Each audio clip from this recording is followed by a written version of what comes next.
afternoon.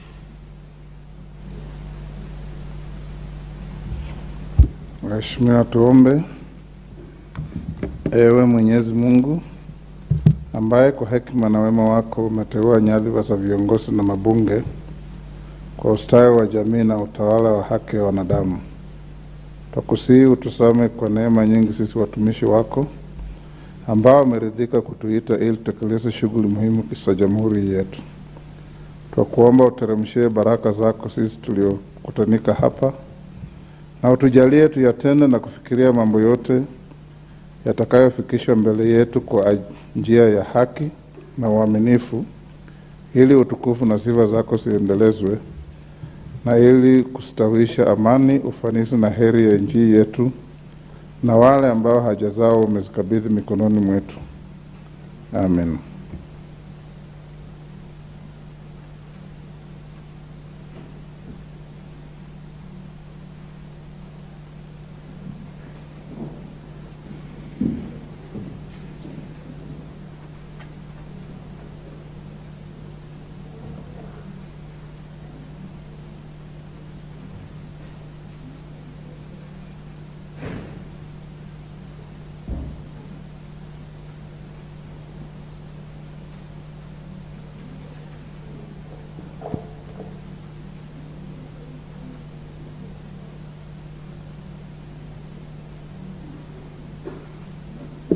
Sergeant, can you continue ringing the division bell?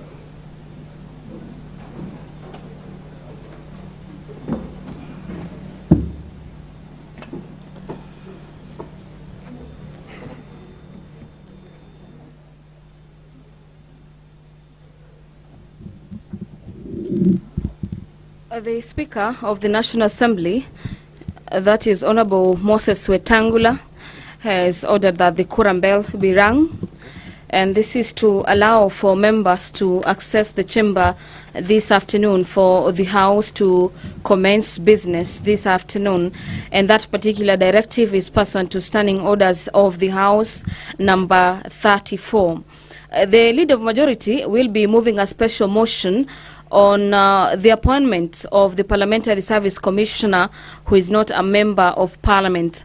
And this particular special motion is that taking into consideration the recommendations of the Parliamentary Service Commission in its report on the recruitment of the Parliamentary Service Commissioner, who is not a member of Parliament, and this particular report was laid on the table of the House on Tuesday, February 14, the year is 2023, and also pursuant to the provisions of Standing Orders 127, subsection 2D of the Constitution, the House appoints Honorable Johnston Muthama as a member of the Parliamentary Service Commission.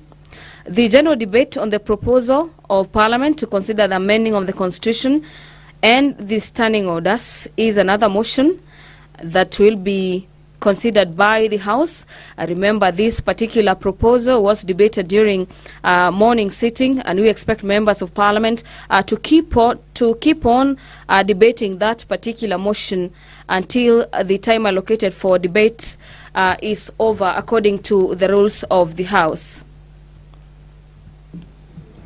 Where are the whips?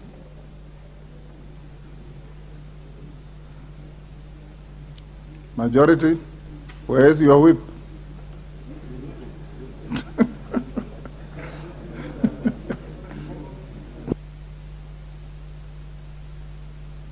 Members of Parliament to make their way into the chamber this afternoon so that the National Assembly can commence business. And just to highlight some of the consideration in the bill that is set to be tabled for the first time. I'm speaking about the National Transport and Safety Authority Amendment Bill number 2022.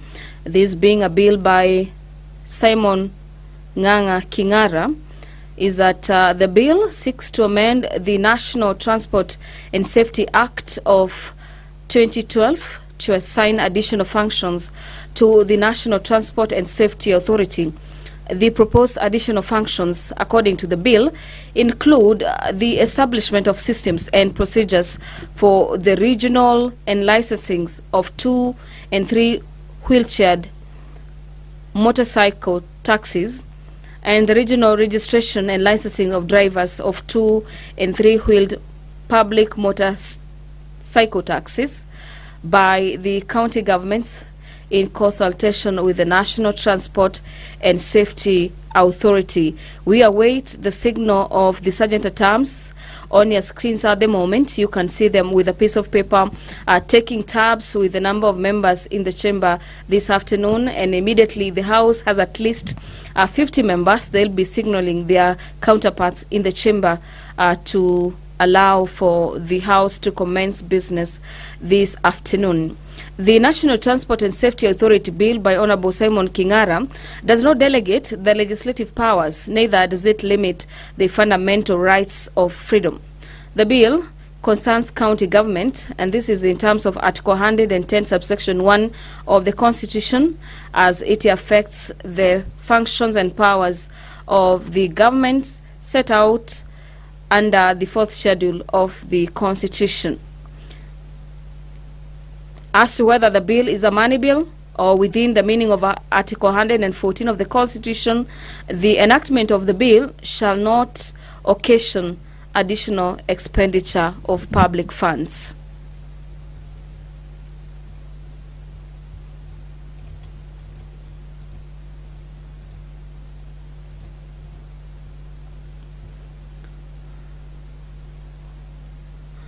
The leader of majority will be moving a procedural motion to limit debate on the reports of the constitutional commissions as well as independent bodies that pursuant to the provisions of Standing Orders number 97 subsection 1 Parliament orders that each speech in debate on the reports of the constitutional commissions and independent offices is limited to a maximum of 4 hours, with not more than 30 minutes for the mover in moving and 10 minutes in replying, a maximum of 30 minutes for the chairperson of the relevant committee, and a maximum of 10 minutes for any member speaking.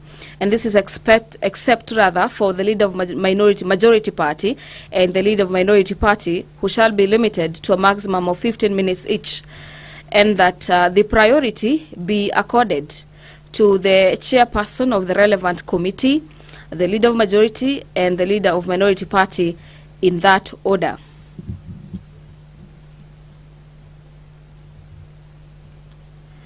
The leader of majority will also be seeking to have the House approve a procedural motion on the limitation of debate on the annual estimates of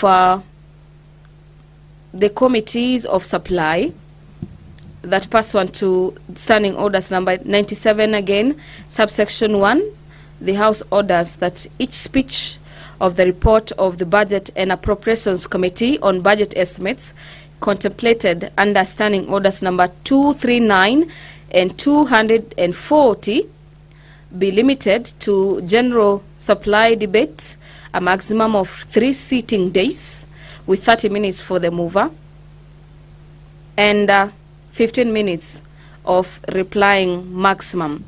The House has attained the requisite number this afternoon. I'll now hand you over so we could follow up on the live proceedings of the National Assembly. Enjoy your viewing.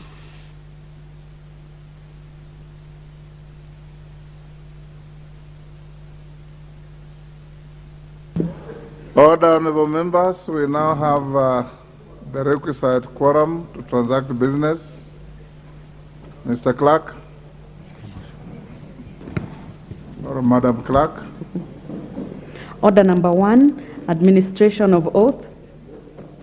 Order number 2, communication from the chair. Order number 3, messages. Honorable members, take your seats.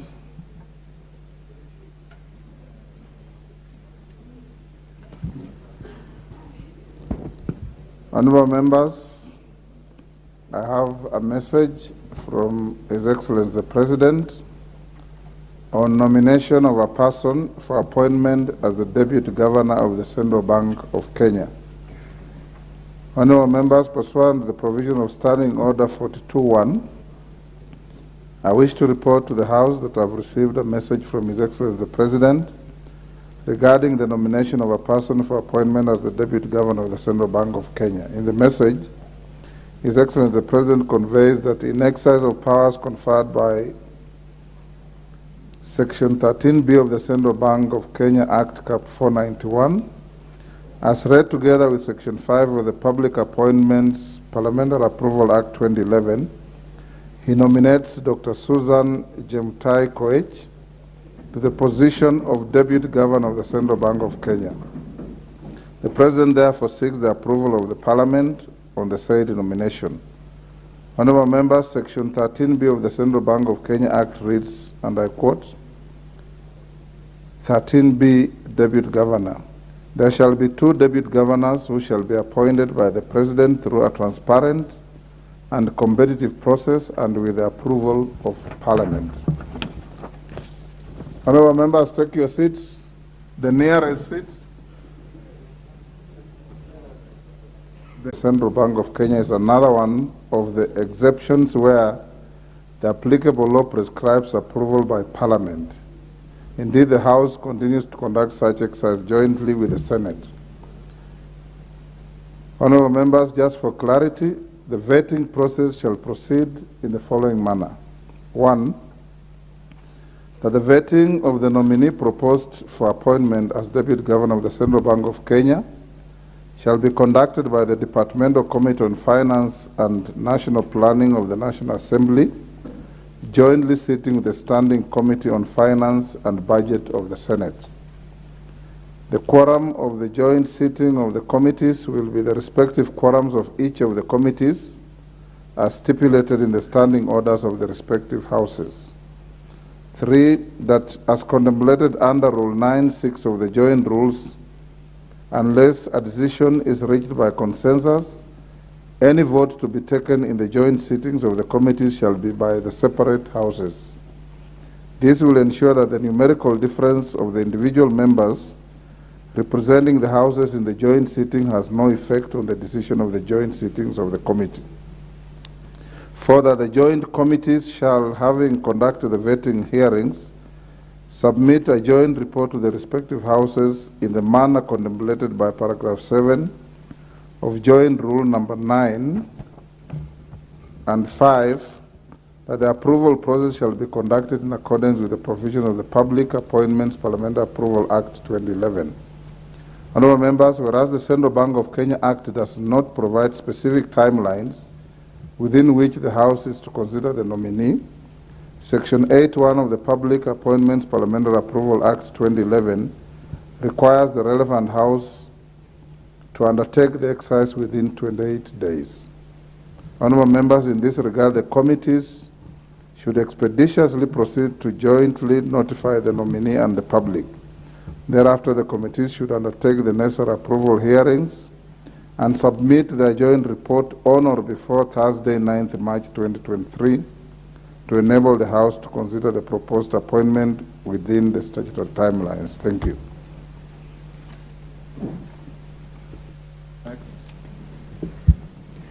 Order number 4, petitions. Order number 5, papers. Majority. Honourable Speaker, I beg to lay the following papers on the floor of the House today, Wednesday, 15th February 2023, afternoon sitting. 1, a notification of presidential action on recognition of the Pemba community as an ethnic community of Kenya. 2, reports of the Auditor General and financial statements in respect of the following institutions for the year ended 30th June 2021 and the certificates therein. 1, Chuka University. 2, National Environment Complaints Committee. 3, National Environment Tribunal. 4, Regional Center on Groundwater Resources, Education, Training and Research in Eastern Africa. 5, PC Kinyanjui Technical and Training Institute. 6, Mavenga Technical Training Institute. 7, Tigania East Technical and Vocational College. 8, Industrial and Commercial Development Corporation.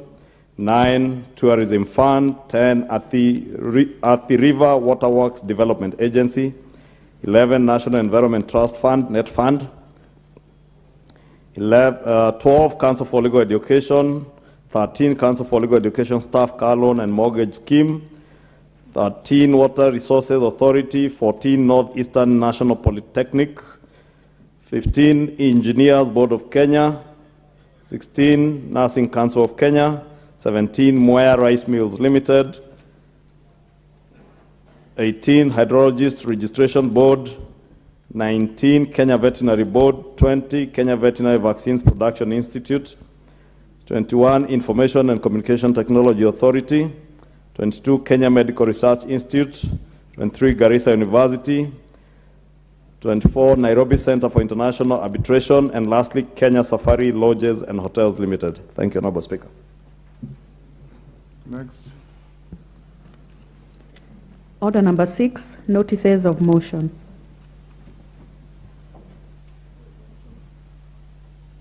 Gladys Boss. Deputy Speaker.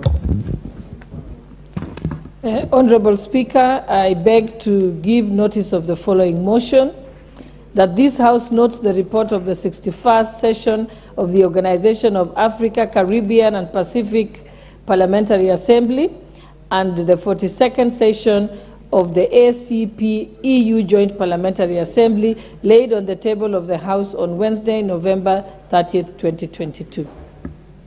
Thank you. Next, Wamchomba.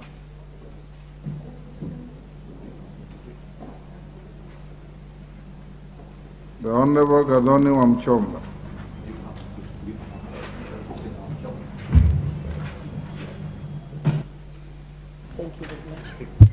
Thank you, Mr. Speaker.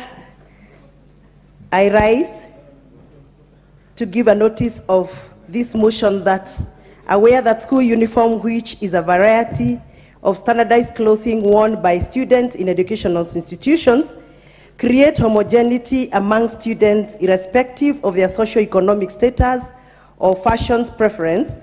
Further aware that school uniforms keep students focused on education, not clothes, reducing peer pressure and bullying, enhancing school pride, unity, and community spirit as they go a long way in contributing to the students' sense of belonging to their school's population, and appreciating that in Kenya, the Kenyan education system, schools across the county, whether private or public schools, require that students wear uniform in order to be allowed to attend classes. Concerned that the cost of uniforms has continued to escalate, becoming prohibitively expensive for the poorest within the community, with some of the schools demanding that the parents pay uniform money to specific schools' accounts, a move that locks out of many children whose parents cannot afford the expensive uniforms as listed by schools. Now, therefore, this House therefore resolves that government through the Ministry of Education develops a policy on standardization and production of school uniform in the country. Thank you, Mr. Speaker. Next. Order number 7, questions and statements. Order number 8, procedural motion, limitation of debate on sessional papers. Majority Leader. Thank you, Honorable Speaker. I beg to move that pursuant to the provision of Standing Order 97.1, this House orders that each speech in a debate on any sessional paper shall be limited as follows. A maximum of 2.5 hours with not more than 20 minutes for the mover in moving and 5 minutes for any other member speaking, including the leader of the majority party and the leader of the minority party, and the chairperson of the relevant committee if the sessional paper is not moved by the chairperson of the relevant committee. And that 10 minutes before the expiry of the time, the mover shall be called upon to reply, and further that priority in speaking shall be accorded to the leader of the majority party and the leader of the minority party in that order. Thank you, Honorable Speaker. I beg to ask the Honorable Naomi Wako to second.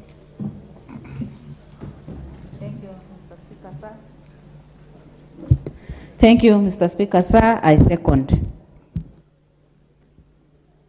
Honourable members, I propose the question that pursuant to the provision of Standing Order 97-1, this House orders that each speech in a debate on any session of paper shall be limited as follows: a maximum of 2.5 hours, with not more than 20 minutes for the mover in moving and 5 minutes for any other member speaking, including the leader of the majority party and the leader of the minority party, and the chairperson of the relevant committee if the session of paper is not moved by the chairperson of the relevant committee, and that 10 minutes before the expiry of the time, the mover shall be called upon to reply. And further, that priority in speaking shall be accorded to the leader of the majority party and the leader of the minority party in that order. Put the question. I now put the question, honorable members, that pursuant to the provision of Standing Order 97-1, this House orders that each speech in a debate on any session of paper shall be limited as follows: a maximum of 2.5 hours, with not more than 20 minutes for the mover in moving and 5 minutes for any other member speaking, including the leader of the majority party and the leader of the minority party, and the chairperson of the relevant committee if the session of paper is not moved by the chairperson of that relevant committee, and that 10 minutes before the expiry of the time, the mover shall be called upon to reply. And further, that priority in speaking shall be accorded to the leader of the majority party and the leader of the minority party in that order. As members of that opinion say aye. Aye. Those of the contrary opinion say nay. The ayes have it. Next order. Order number 9, procedural motion, limitation of debate on reports of constitutional commissions and independent offices. Thank you, Honorable Speaker. I beg to move that pursuant to the provisions of Standing Order 97-1, this House orders that each speech in debate on reports of constitutional commissions and independent offices be limited as follows: a maximum of 4 hours with not more than 30 minutes for the mover in moving and 10 minutes in replying, a maximum of 30 minutes for the chairperson of the relevant committee, and a maximum of 10 minutes for any other member speaking, except the leader of the majority party and the leader of the minority party, who shall be limited to a maximum of 15 minutes each, and that priority be accorded to the chairperson of the relevant committee, the leader of the majority party, and the leader of the minority party in that order. I beg to move, Honorable Speaker, and I want to request the Honorable John Murumba Chikati, member for Tongaren, to second. Give him the microphone. Speaker. It's okay. Mr. Speaker. Wait for the microphone. It's okay. You are giving microphones to unconcerned members. Give him the microphone. There you are. Thank you, Mr. Speaker. I second. Thank you. Honorable members, I propose the question that pursuant to the provision of Standing Order 97-1, this House orders that each speech in debate on reports of constitutional commissions and independent officers be limited as follows: a maximum of 4 hours with not more than 30 minutes for the mover in moving and 10 minutes in replying, a maximum of 30 minutes for the chairperson of the relevant committee, and a maximum of 10 minutes for any member speaking, except the leader of the majority party and the leader of the minority party, who shall be limited to a maximum of 15 minutes each, and that priority be accorded to the chairperson of the relevant committee, the leader of the majority party, and the leader of the minority party in that order.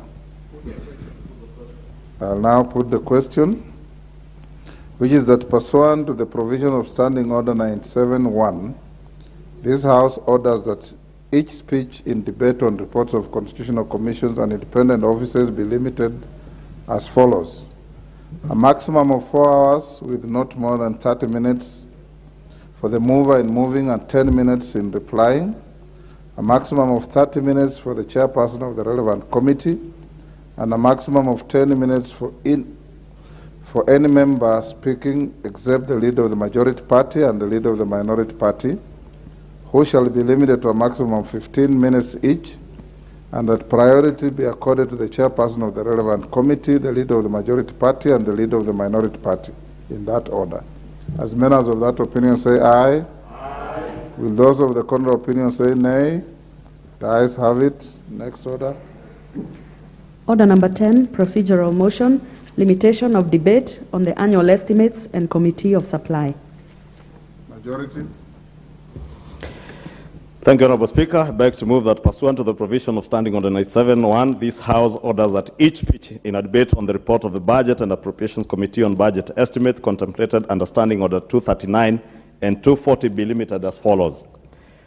1. General supply debate, a maximum of 3 sitting days with 30 minutes for the mover in moving and 15 minutes in replying, a maximum of 15 minutes for each of the chairpersons of the departmental committees, and a maximum of 10 minutes for any other member speaking, except the leader of the majority party and the leader of the minority party, who shall be limited to a maximum of 15 minutes each, and that priority in speaking be accorded to the leader of the majority party, the leader of the minority party, and the respective chairpersons of departmental committees in the order that they appear in the second schedule to the standing orders. And 2, Committee of Supply, a maximum of 6 sitting days for the consideration of the proposed allocations to the respective votes, stroke programs in the order specified in the schedule submitted by the Budget and Appropriations Committee. Thank you, Honorable Speaker, and I want to request the Honorable Irene Mayaka to second.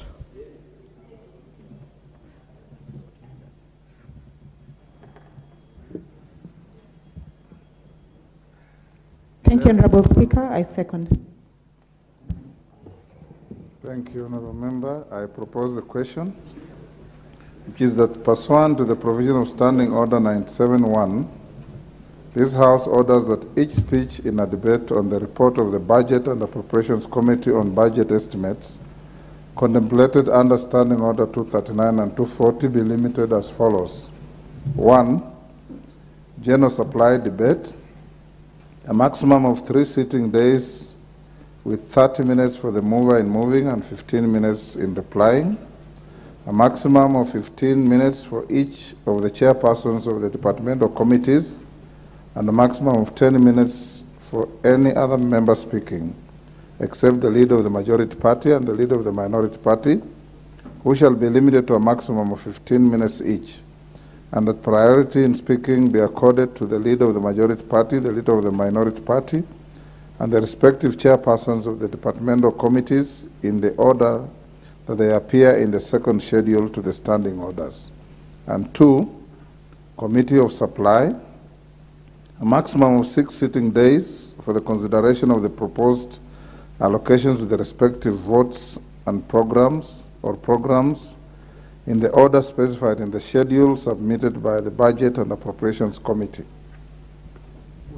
I put the question that pursuant to the provision of Standing Order 971, this House orders that each speech in a debate on the report of the Budget and Appropriations Committee on Budget Estimates contemplated under Standing Orders 239 and 240 be limited as follows.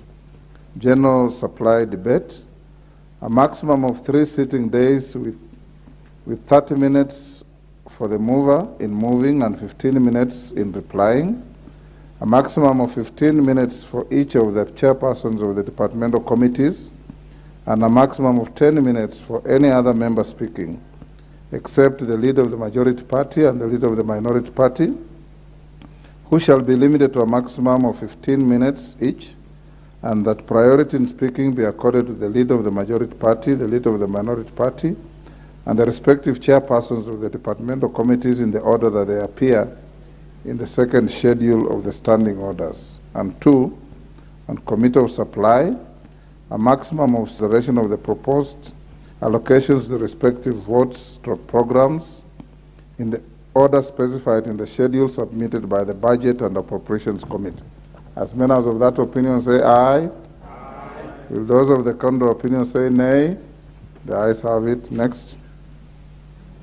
Order number 11, procedural motion, limitation of debate on the Senate amendments to bills originating in the National Assembly.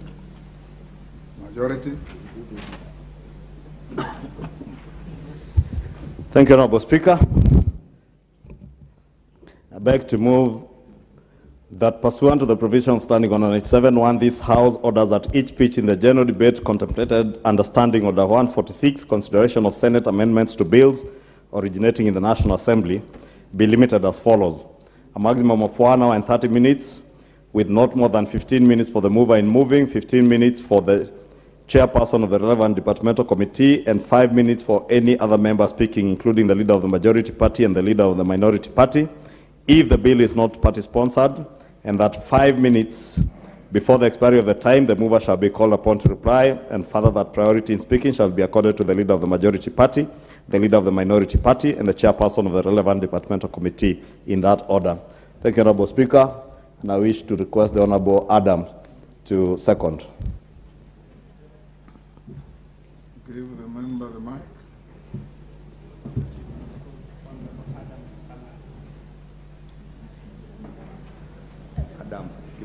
Give the Honorable Adam the mic.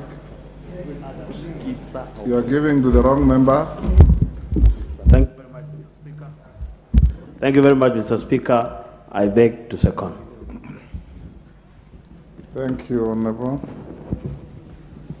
I now propose the question, which is that pursuant to the provisions of Standing Order 971, this House orders that each speech in the general debate contemplated under Standing Order 146, consideration of Senate amendments to bills originating in the National Assembly, be limited as follows. A maximum of 1 hour and 30 minutes with not more than 15 minutes for the mover in moving, 15 minutes for the chairperson of the relevant departmental committee, and 5 minutes for any other member speaking, including the leader of the majority party and the leader of the minority party, if the bill is not party-sponsored, and that 5 minutes before the expiry of the time, the mover shall be called upon to reply. And further, that priority in speaking shall be accorded to the leader of the majority party, the leader of the minority party, and the chairperson of the relevant departmental committee, in that order. I now put the question, which is that pursuant to the provisions of Standing Order 971, this House orders that each speech in the general debate contemplated under Standing Order 146, consideration of Senate amendments to bills originating in the National Assembly, be limited as follows. A maximum of 1 hour and 30 minutes with not more than 15 minutes for the mover in moving, 15 minutes for the chairperson of the relevant departmental committee, and 5 minutes for any other member speaking, including the leader of the majority party and the leader of the minority party, if the bill is not party-sponsored, and that 5 minutes before the expiry of the time, the mover shall be called upon to reply. And further, that priority in speaking shall be accorded to the leader of the majority party, the leader of the minority party, and the chairperson of the relevant departmental committee, in that order. As members of that opinion say aye. Aye. Those of the contrary opinion say nay. The ayes have it. Next. Order number 12, procedural motion, consideration of certain business received during the recess periods. Majority. Thank you, Honorable Speaker, and I beg to move that notwithstanding the provisions of Standing Order 41 and 42 relating to conveying of messages from the Senate and from the President or the National Executive, Standing Orders 120, 122, and 126 relating to publication, procedure upon publication and first reading of bills, and Standing Order 210-2 relating to tabling of statutory instruments, this House orders that during the short and long recess of the second session, 1, upon receipt of any message from the Senate or upon receipt of any name of a person nominated for appointment to a state or public office from the President or any other office in the National Executive, the Speaker shall forthwith refer such message to the relevant committee for consideration without having to recall the House and report such fact to the House on resumption. 2, upon receipt of any message relating to the Senate's amendments to a bill originating in the National Assembly, the Speaker shall forthwith refer the schedule of the Senate amendments to the relevant committee for consideration pursuant to the provisions of Standing Order 145, Senate amendments to bills originating in the National Assembly, and report such fact to the House on resumption. 3, should a bill be published during the said period, or a published bill become due for the first reading, the Speaker shall, upon lapse of at least 3 days following the publication of the bill and following a determination that such bill is of priority, forthwith refer such bill to the relevant committee for consideration pursuant to the provisions of Standing Order 127 on committal of bills to committees and public participation, and cause the bill to be read a first time upon its next sitting, and the second reading may be taken forthwith or on such other day as the House Business Committee may determine. 4, should any statutory instrument be transmitted for tabling before the House during the period, the Speaker shall, following a determination that the statutory instrument is of priority, forthwith refer the statutory instrument to the relevant committee for consideration and cause the statutory instrument to be tabled in the House upon its next sitting in accordance with the provisions of Section 11 of the Statutory Instruments Act number 3 of 2013. And lastly, 5, should any paper be transmitted for tabling before the House, the Speaker shall, following a determination that the paper is of priority, forthwith refer the paper to the relevant committee for consideration and cause the paper to be tabled in the House upon its next sitting. I beg to move, Honourable Speaker, and request the Honourable Beatrice Kemei to second.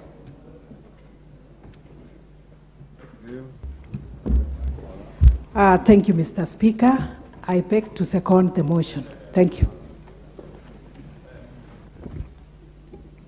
Honourable members, I now propose the question, which is that notwithstanding the provisions of Standing Order 41 and 42 relating to conveying of messages from the Senate and from the President or the National Executive, Standing Orders 120, 122, and 126 relating to publication, procedure upon publication and first reading of bills, and Standing Order 210-2 relating to tabling of statutory instruments, this House orders that during the short and long recess of the second session, 1, upon receipt of any message from the Senate or upon receipt of any name of a person nominated for appointment to a state or public office from the President or any other office in the National Executive, the Speaker shall forthwith refer such message to the relevant committee for consideration without having to recall the House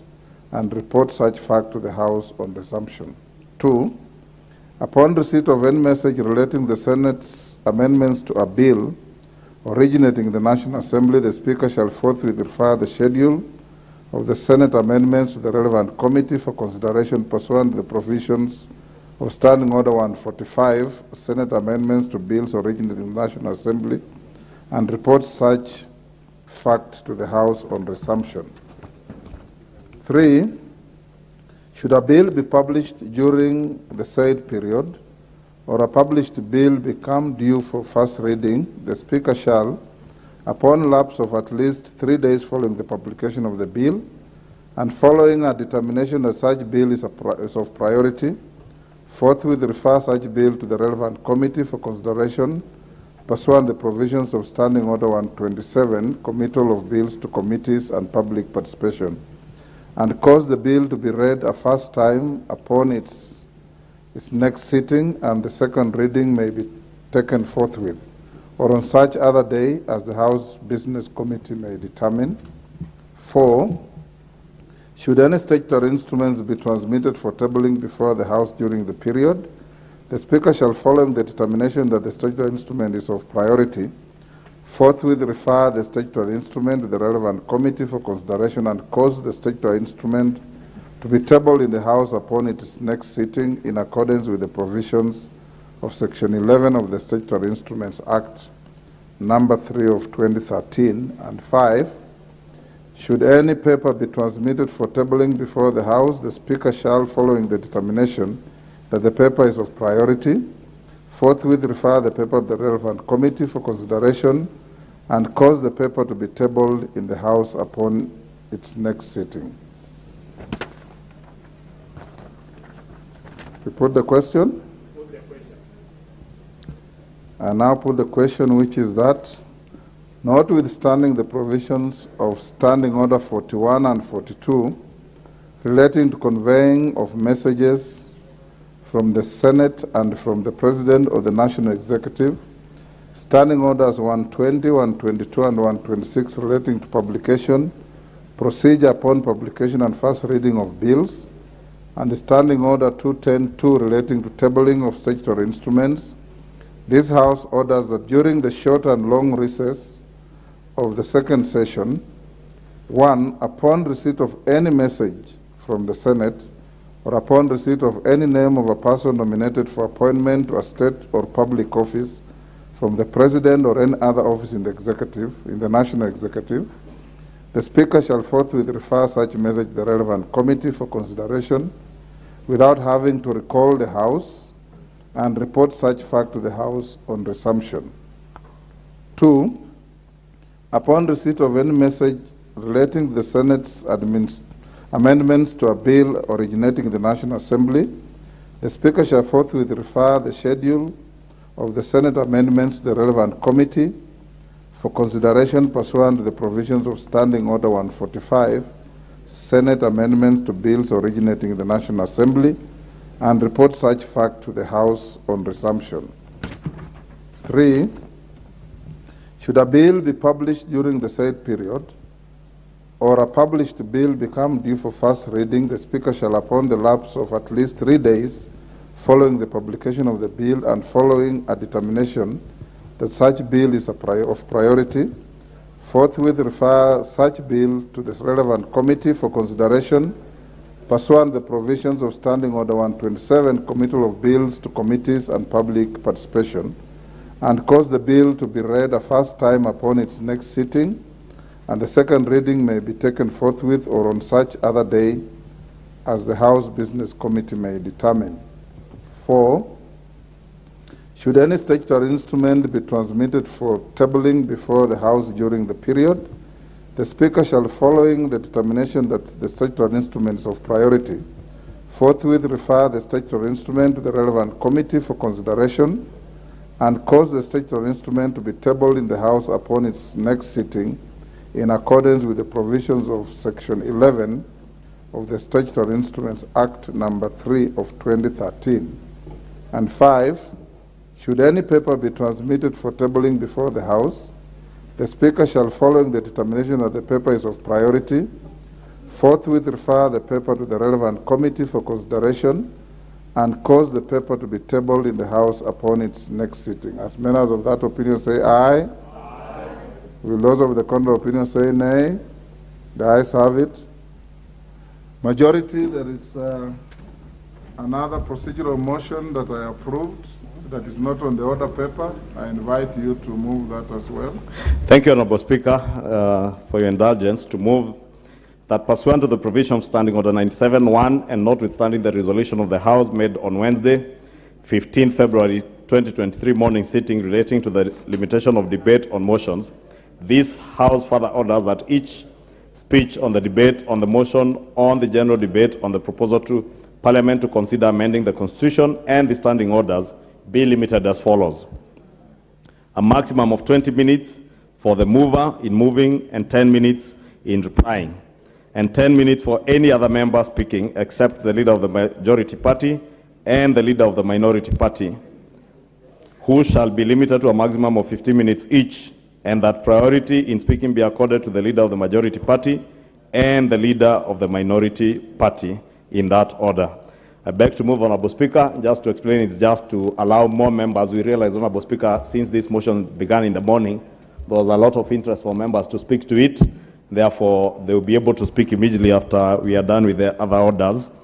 Order number 13 to 16. We'll get back to that debate, and then members who are not able to contribute during the morning session will have the entire afternoon to early this evening before the House rises to contribute. I want to ask the Honorable Doris Donya to second. Thank you, Mr. Speaker, and I second the motion. Honorable members, I propose the question, which is that pursuant to the provisions of Standing Order 97-1, and notwithstanding the resolution of the House made on Wednesday, 15 February 2023 morning sittings relating to the limitation of debate on the motions, this House further orders that each speech on the debate on the motion on the general debate on the proposal to Parliament to consider amending the Constitution and the standing orders be limited as follows. A maximum of 20 minutes for the mover in moving and 10 minutes in replying, and 10 minutes for any other member speaking except the leader of the majority party and the leader of the minority party, who shall be limited to a maximum of 15 minutes each, and that priority in speaking be accorded to the leader of the majority party and the leader of the minority party in that order.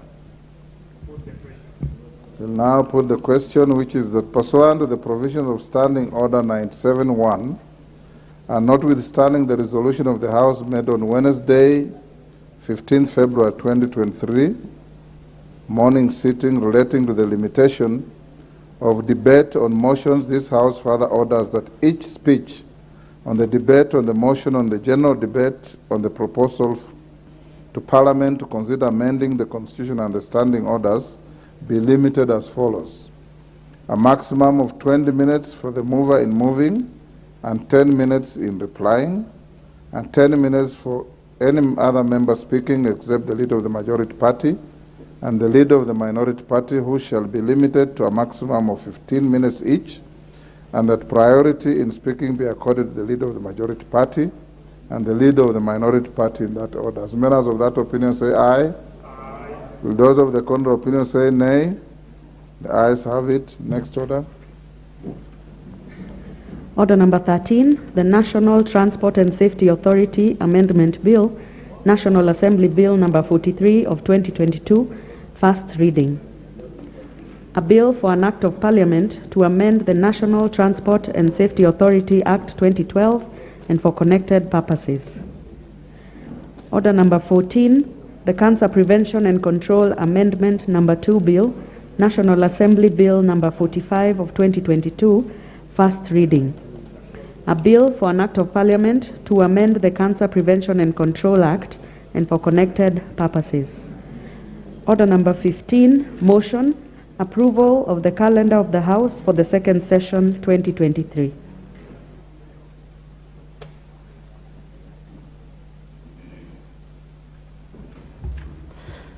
Thank you, Honorable Speaker. I beg to move that pursuant to the provisions of Standing Order 28, this House approves the calendar of the National Assembly, regular sessions for the second session 2023 as contained in the schedule. Honorable Speaker, I am doing this on behalf of the House Business Committee, and the schedule on page 012 has the calendar. And Honorable Speaker, as discussed by the House Business Committee, this calendar is in line with our traditions. And Honorable Speaker, it was noted in the House Business Committee that the calendar has also been aligned to the CBC program, so that those who are young fathers like the Honorable Adam Skipsene and Honorable Toroitich can have time during the school holidays, the 2-week holidays. We have tried to align the calendar even with the CBC school holidays, so that the young members of Parliament can also have time to spend with their families, and others like the Honorable Irene Mayaka can also get time to socialize with their constituents. Therefore, Honorable Speaker, I do not know why, Honorable Speaker, the Honorable Pio and I doubt that the Honorable Irene Mayaka has constituents, because the nominated members also have constituents, and that is why their parties have nominated them. Very important constituents that they must engage with and socialize with and be able to appraise them on their work in the House. Therefore, Honorable Speaker, we will have a very busy session this first 6 weeks because of the budget process, the processing of BPS, the supplementary budget, the medium-term debt strategy paper, and of course, we will take a short 10 days break around the time that our children will also be breaking for their midterm break, so that you can also encourage them with their homework over the midterm break.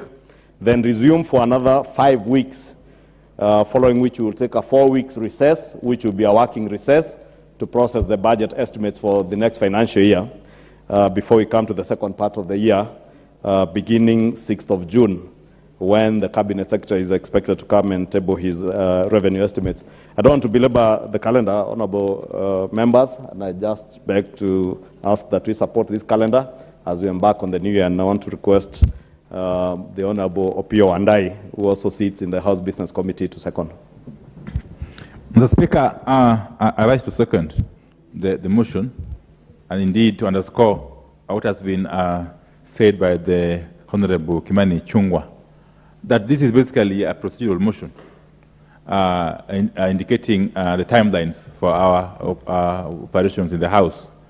But more importantly, Mr. Speaker, that calendar provides for recess periods in between that should also be utilized prudently, Mr. Speaker. As you realize, this is a session, this session in which we are dealing with the budget matters, which are already in the process. We want members to take time to look at these budget proposals very, very, very keenly. And again, the committees. As you know, committee work doesn't stop with the work of the House, or the chamber. Even if you are on recess, the committees must continue to do their work of looking at issues that are pertinent, that are of concern, that are within their mandates. Okay? We are also aware that members need time to bond with their families, and critically to also engage with their constituents. Yeah, because at the end of the day, it is the constituents who matter. The matter of the committees, Mr. Speaker, is going to come up here again. I will be speaking about it in more detail, because I foresee a danger. I know it's not in order for us to anticipate debate in this House, but the proposal to allow cabinet secretaries to come here and deal directly with members with regard to their questions may have the unintended effect of killing committees. Yes, that is my hunch feel. If you're not careful, committees may become moribund and indeed useless. So we must strike a balance. Even though on our side we oppose that proposal totally, if in the end, at the end of the day, the proposal carries the day, we must be careful as to what we'll do with these committees. Because otherwise, the chairpersons of the committees, the vice chairs, the members, will basically become bystanders on issues which are of concern to their respective committees. I'm just warning you, members. Yeah, soon as you take a vote on these issues, try to be careful. Thank you.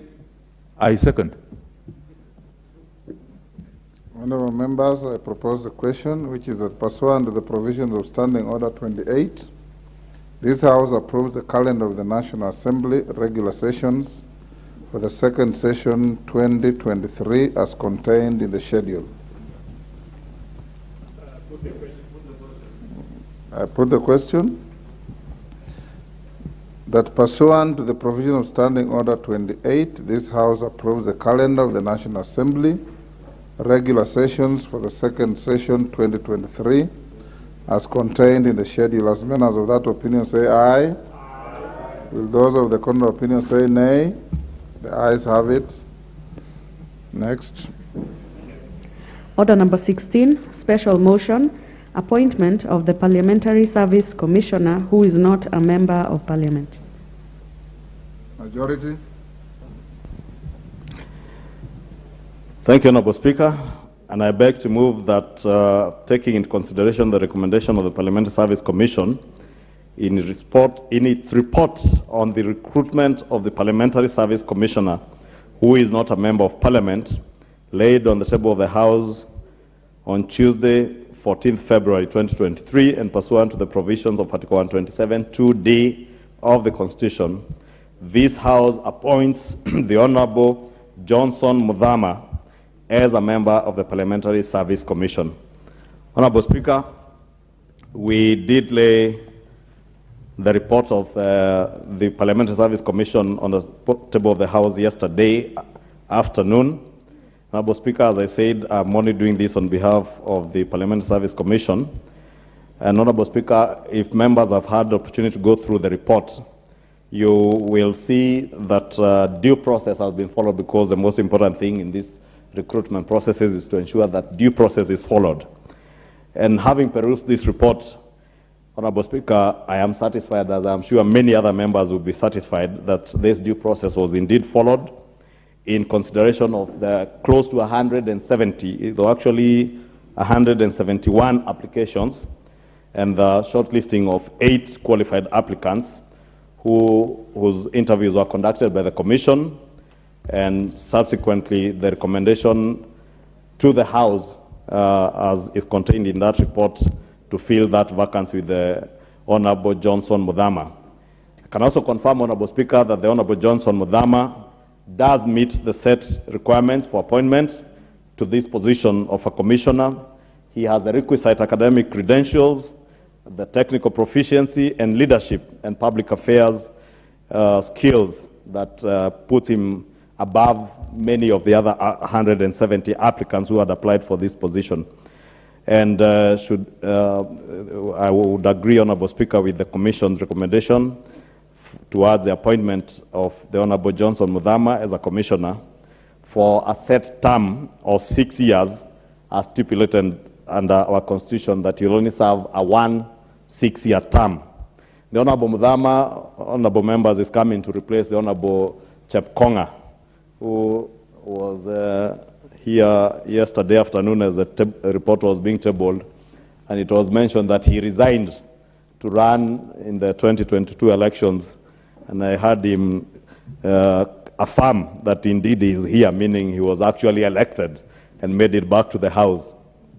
And as we thank the Honorable Chepkonga for the good work that he did while working as a commissioner in the last commission in the 12th Parliament, we want to encourage the Honorable Johnson Muthama, who has served this country and this House as a member of Parliament, even as a whip in this House and also in the other House in the Senate. He's therefore an experienced legislator and somebody who knows the issues that concern members of Parliament and their welfare, and members of Parliament including senators. And therefore we do expect that the Honorable Johnson Muthama will take up this position in the Commission if and when approved by this House, and be able to serve in the Commission to ensure that members' welfare and all their concerns are properly addressed. And I want to challenge the Honorable Muthama, having served in this House when there were very few members of Parliament, and when not all members of Parliament, Honorable Speaker, then were accommodated in offices, and he knows the same persists. When he served as a member of Parliament, when he served as a senator, he knows and is aware that many of us still do not have offices, and the tower, Honorable Speaker, as the Commission has promised, would be encouraging the Honorable Muthama, when he joins the Commission, to work to ensuring that that tower is completed. At least I have seen in the night, Honorable Speaker, the lights are all on. And I was asking, why are we wasting power? And I was told by some of our technical people that they were doing testing for the lighting system in the offices and the lifts, and therefore that it is a good sign that there is some progress towards completion of that tower, to ensure that all these members of Parliament are able to serve their constituents well and with proper facilities. Honorable Speaker, allow me also to, in conclusion, to thank the Parliamentary Service Commission, which you chair, for expeditiously processing the nomination of Honorable Muthama, together with all the other 171 members, together with the Secretariat to the Commission. They worked within a very short time and were able to shortlist and even be able to interview these people and come up with the name of the Honorable Muthama. Finally, I urge the House to approve this nominee and pave way for the swearing in of the Honorable Johnson Muthama, so that he can join the Commission and contribute to the transaction of business within the Commission. With those very many remarks, I beg to move, and I want to ask my good neighbor and friend, the Honorable Joses Mengich, to second.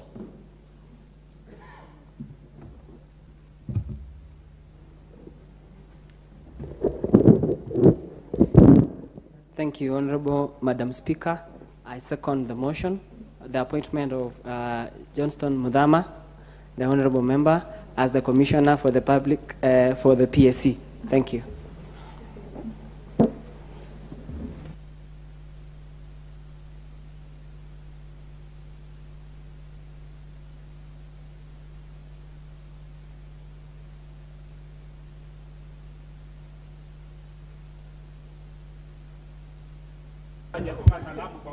Proceed.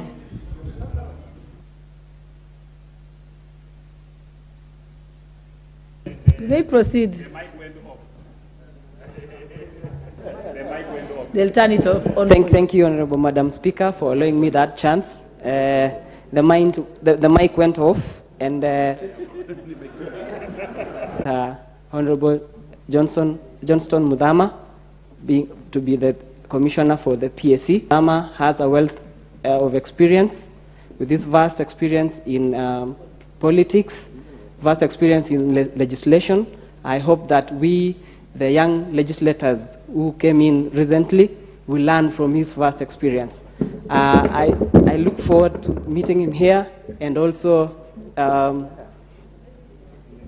in the commission so that I can learn more from him. Thank you, Madam Speaker.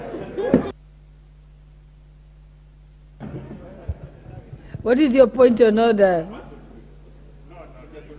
You may okay.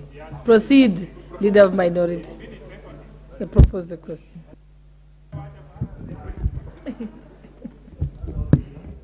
I now propose the question that, taking into consideration the recommendation of the Parliamentary Service Commission in its report on the recruitment of the Parliamentary Service Commissioner, who is not a member of Parliament, laid on the table of this House today, Tuesday, February 14, 2023, and pursuant to the provisions of Article 127(2)(d) of the Constitution, this House appoints the Honorable Johnston Muthama as a member of the Parliamentary Service Commission. Can I put the question?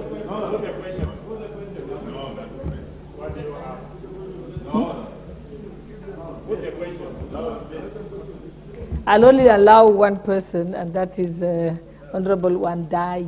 Now I can pronounce your name. Madam Speaker, this is such an important motion that I would wish members contribute, because it concerns their welfare, really. Yeah, this idea of putting the question, let's be careful about it. Yeah, this is a so critical matter, and it only happens once in a session, in a term of Parliament, perhaps. Madam Speaker, from the outset, I have no issue with the appointment of the Honorable Senator Johnston Commission. Honorable Muthama has been our colleague here in the past, both in the 11th Parliament and the 12th Parliament, and even early, actually. Yes, 10th, yes. And he understands clearly the issues that we are confronted with every other day as members of Parliament. Madam Speaker, the Parliamentary Service Commission is one of those independent commissions that are established by the Constitution. And this particular commission is charged with the responsibility specifically of looking into the welfare of members, especially on the matter of services and facilities that members need to undertake their mandate, to discharge their mandate effectively and efficiently. So it is a commission that is so important to the functioning of this House, and indeed the entire Parliament. It is a commission that, again, incidentally, is chaired by none other than the Speaker of the National Assembly.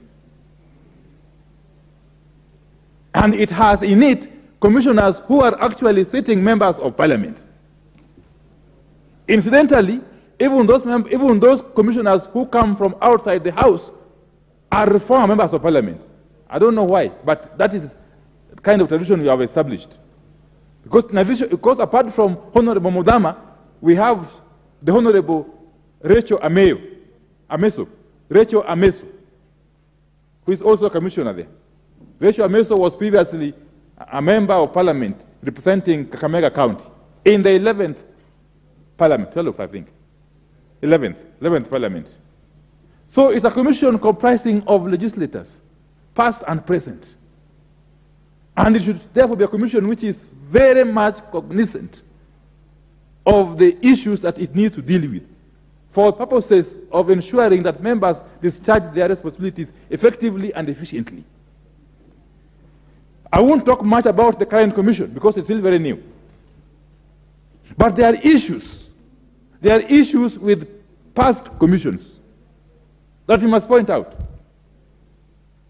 As Honorable Chunga pointed out a while ago, the Parliament Towers, that monument you see there, has been in the process of being completed for the last 10 years. I remember the foundation was laid sometime in 2013, when I was a new member in this house. 3 commissions down the road, down the road, the building is still unoccupied. Still unoccupied. With billions and billions of taxpayers' money having gone down the drain, if I may call it so. And I say this from a point of authority, because I happen to have examined reports concerning it when I was chairing PAC in the 12th Parliament. We don't want to see such a situation going forward. This new commission must do its work. Do its work within the timeline set out, and also prudently, within the limitation of the resources which are available. Another crucial aspect of the mandate of this commission is on the employment, remuneration, and general welfare of the employees of the PSC. Let me say this, without a fear of contradiction, that in this regard, this commission has also let us down. We have had instances where employment of staff in this parliament has not been done in a transparent manner, has been done in a terribly skewed manner. The commission has condoned, has abetted, has indeed encouraged nepotism, tribalism, and what have you. In terms of employment, that is recruitment, remuneration, promotions, and what have you. To an extent that the PSC has become like what someone called some time back an animal farm. There are employees who are stuck in the commission. They cannot progress. And if you look at the reasons why, where they come from, their names, their looks, their gender, and their religion, that is something that must come to an end. It is not tenable, for instance, Madam Speaker, that in the entire parliamentary structure, in terms of employees, that the entire parliamentary service, as we speak, there are communities in this country who have got no representation. And there are others who have got no representation at the higher echelons of the PSC. I will speak for my own community, the indomitable Luo community. There is no single member of the Luo community in the senior management of this parliament as we speak. I don't know. When I speak, I know, I'm speaking from a point of knowledge.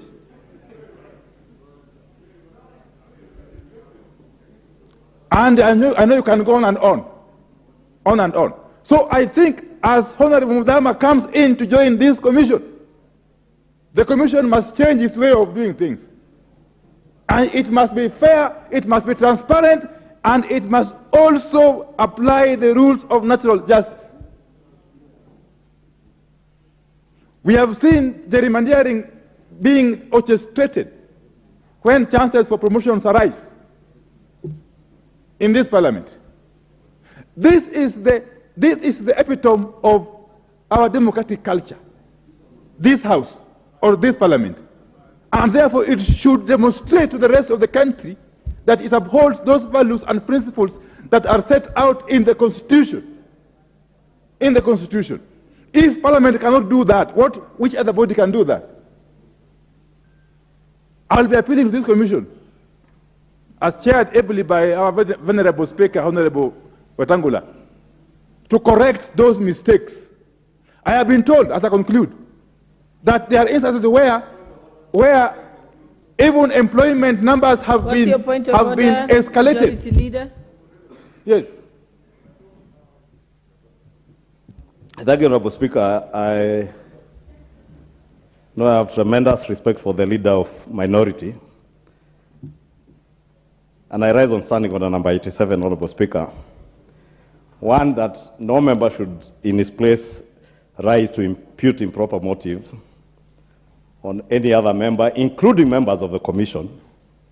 And two, Honorable Speaker, on the question of statements of fact. And the Honorable Pio Andai has said as a statement of fact, without adducing any evidence, that there is not a single member of his community. Honorable Speaker, it may be very good to speak to this and to speak to the community out there, but facts before us speak contrary to what the Honorable Pio Andai is saying, because I know there are very senior officers in Parliament, including directors. Name them. Name them. Even without naming them, the honorable members are already naming them. No, I'm not hearing. And I really want to dissuade members from discussing our officers on the basis of their ethnicity. And, Honorable Speaker, it's only fair that the Honorable Pio Andai, I don't want him to name officers, but he knows. He has been here since 2013, and we have served with him. He knows the officers. He knows those who are in directorates as directors, deputy directors, senior officers in this House. And therefore, it may be very easy, Honorable Speaker, to speak to the gallery and speak to people out there, inciting communities that they are not employable or they are not employed. And you know, my brother, it may look very nice saying it here, but it could also be saying something about members of Parliament who represent those communities, that they do not speak for them, which is not true, because I know, and I also say this because Honorable Pio Andai knows, there are members of Parliament from the community, as alluded to, who have had people employed in this House and in Parliament and in other state positions, Honorable Speaker. And therefore, find it extremely out of order, completely out of order for the Honorable Pio Andai to be insinuating that there is a community that has not been employed to any senior positions by Parliament, while as he knows it is not true. And he has, I would wish he would have tabled a list of the senior people in management within Parliament with their ethnicities, and he will see that even members of the Luo community are serving in very senior positions within Parliament and in other echelons of government. And I just want to appeal to him, Honorable Speaker, to stop inciting people. Honorable Member. You know, really, I think you have 2 minutes left. I will not actually pursue that line because if you listen to me carefully, I said at senior management levels. It all depends on how you perceive or what you perceive senior management to mean. Yes, but all the same, the point is driven home. What I am doing currently, Madam Speaker, is to demonstrate that I'm very serious about this issue. I have undertaken my own private special audit in my capacity as the leader of minority party on the recruitment exercises that have been undertaken by the Commission in the last 3 financial years. Once I conclude it, I will be tabling my report here. Madam Speaker, what that report will reveal will shock you. Because I'm aware that even in the very latest recruitment process, the numbers were inflated beyond what was advertised.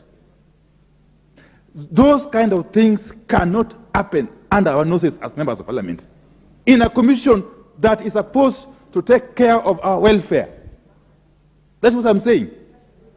And I know me, I talk very freely. You know me very well, Honorable Chungwa. Yes. And when I am prompted to talk freely, I will do so without fear or favor. Because we must right these things. These wrongs must be righted.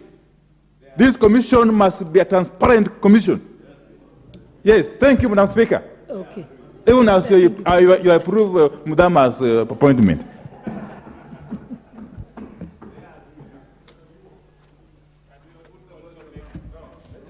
I think the mood of the House is that we put the question. I now put the honorable members, I now put the question that taking into consideration the recommendations of the Parliamentary Service Commission in its report on the recruitment of the Parliamentary Service Commissioner, who is not a member of Parliament, laid on the table of this House today, Tuesday, February 14th, laid on the table of this House on February 14, 2023, and pursuant to the provisions of Article 127(2)(d) of the Constitution, this House appoints Honorable Johnston Muthama as a member of the Parliamentary Service Commission. Will as many as of that opinion say aye? Aye. Will as many as of the contrary opinion say nay? The ayes have it.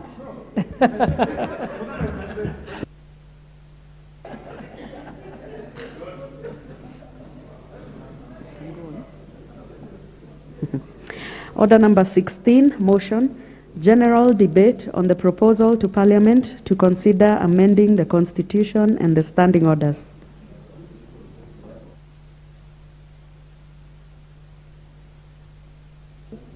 Owen Baya.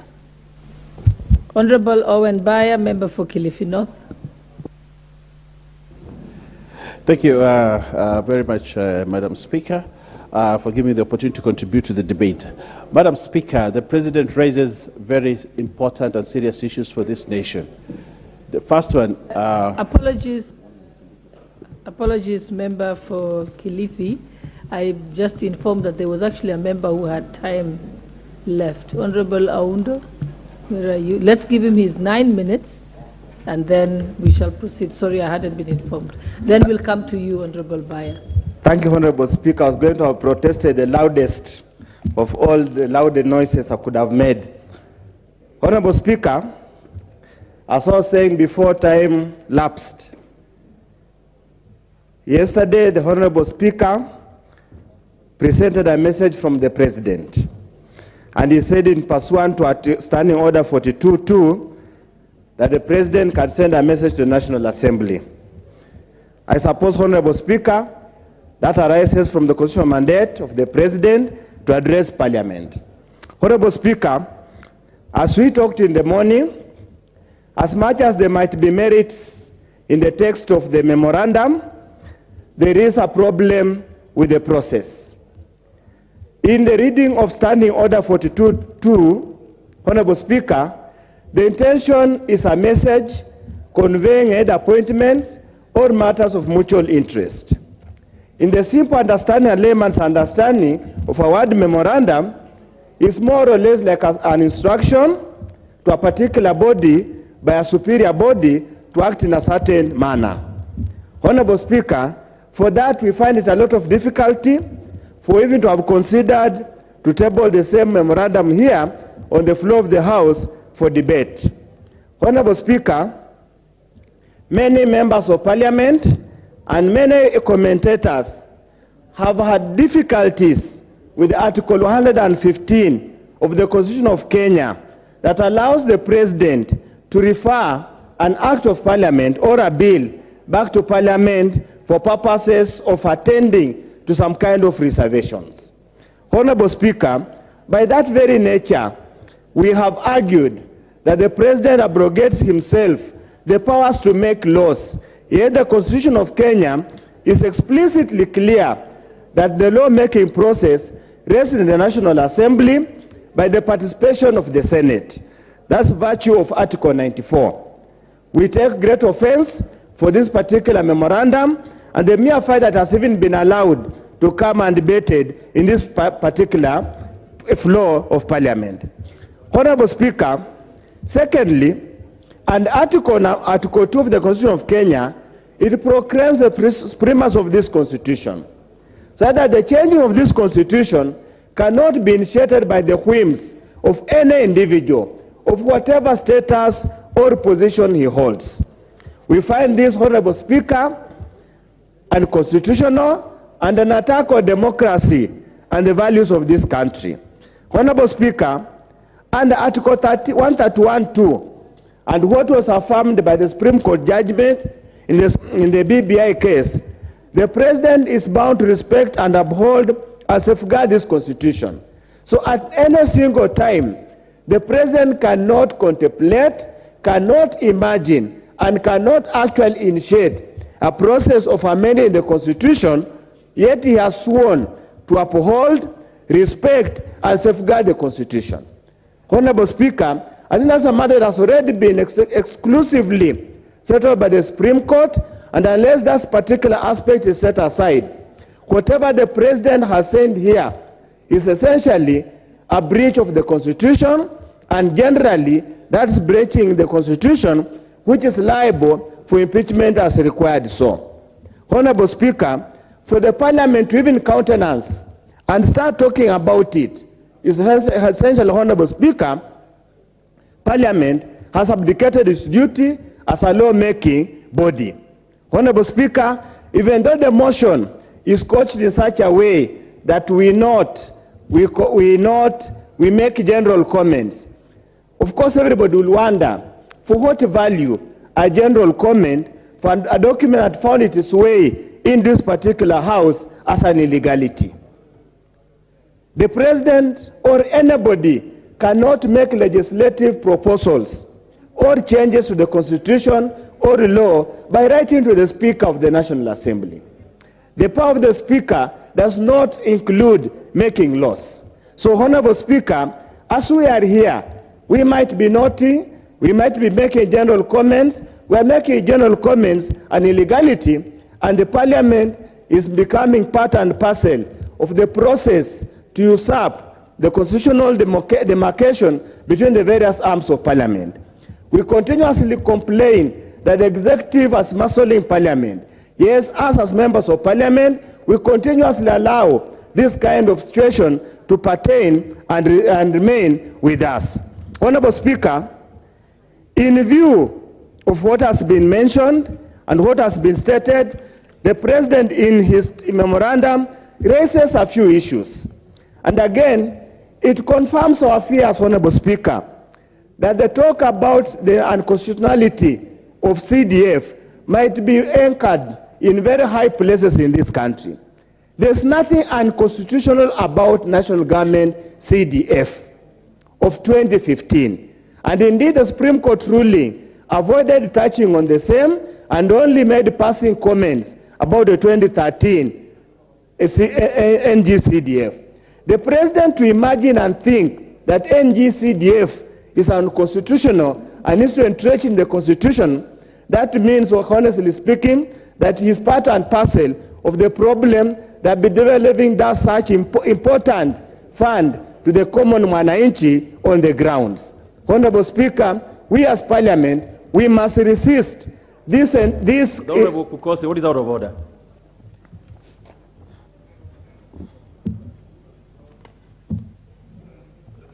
Thank you, Mr. Speaker.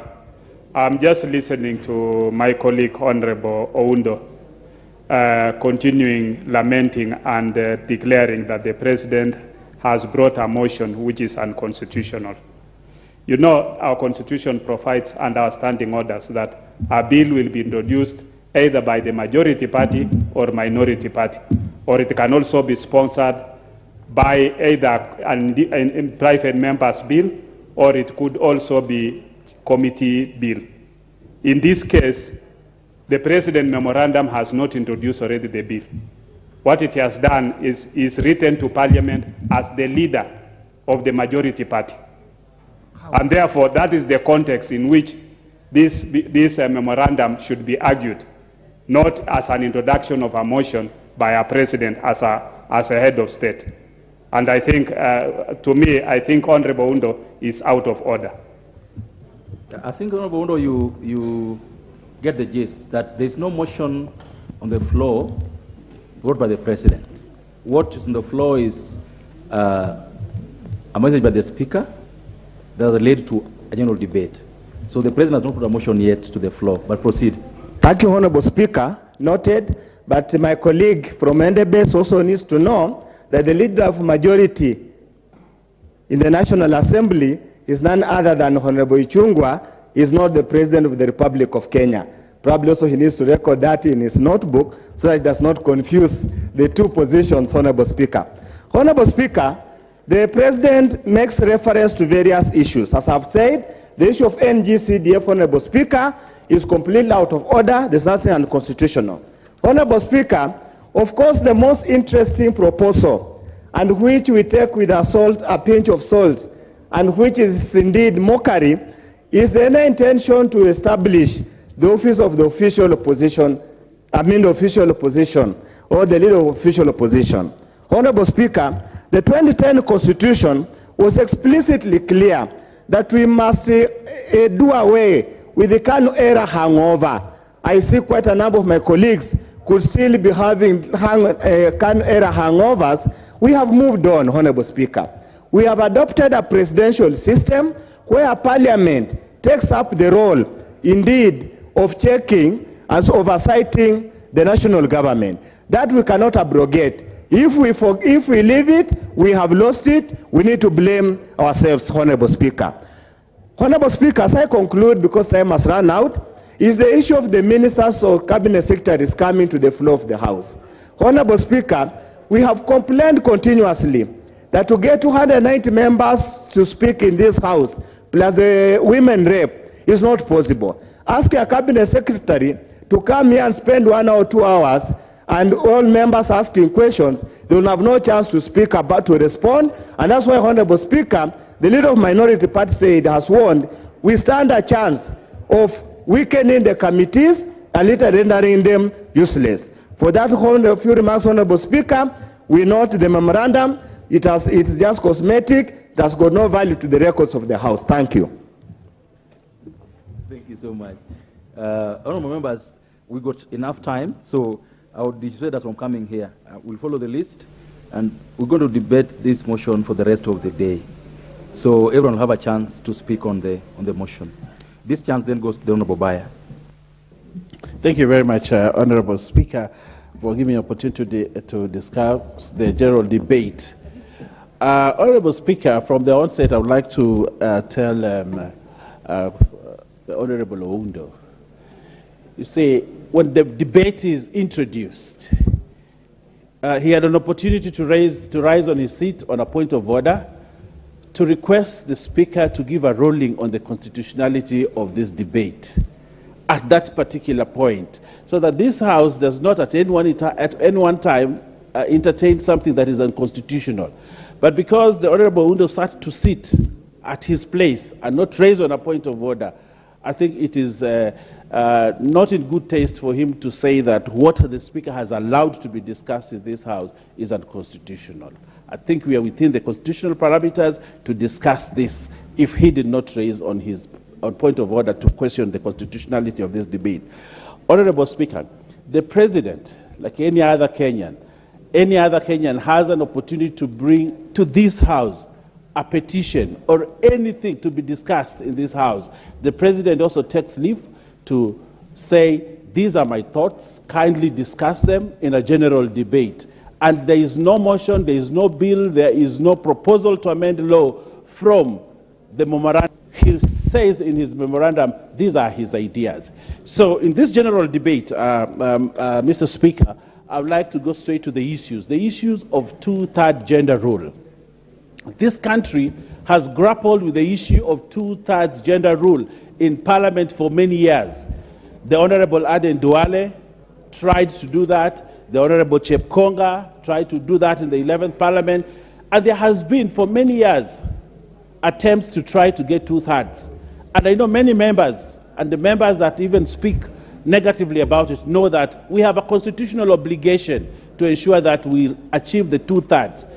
The Supreme Court of this country, during the former Chief Justice, actually said Parliament is illegal because of the two-thirds gender. We have an opportunity as members of Parliament, and we are the makers of law. And we can change the Constitution, we can change any law that is here, so that we can actually achieve the two-thirds gender rule as prescribed by the Constitution. And the President is saying, look, these are some of the ideas that we need to look at to ensure that we achieve two-thirds gender rule. I would like to request Parliament, the House of Parliament, to consider the views as provided, to see whether it is possible for us to achieve this very important milestone that is in the Constitution. And Mr. Speaker, I support that we need to move to that threshold to get 2/3 gender role in this Parliament, because it is very important that the genders be properly established and provided for in this House. Mr. Speaker, the office of Leader of Opposition, you know, the opposition in this country has decided, it's like a headless chicken trying to find where to go. They are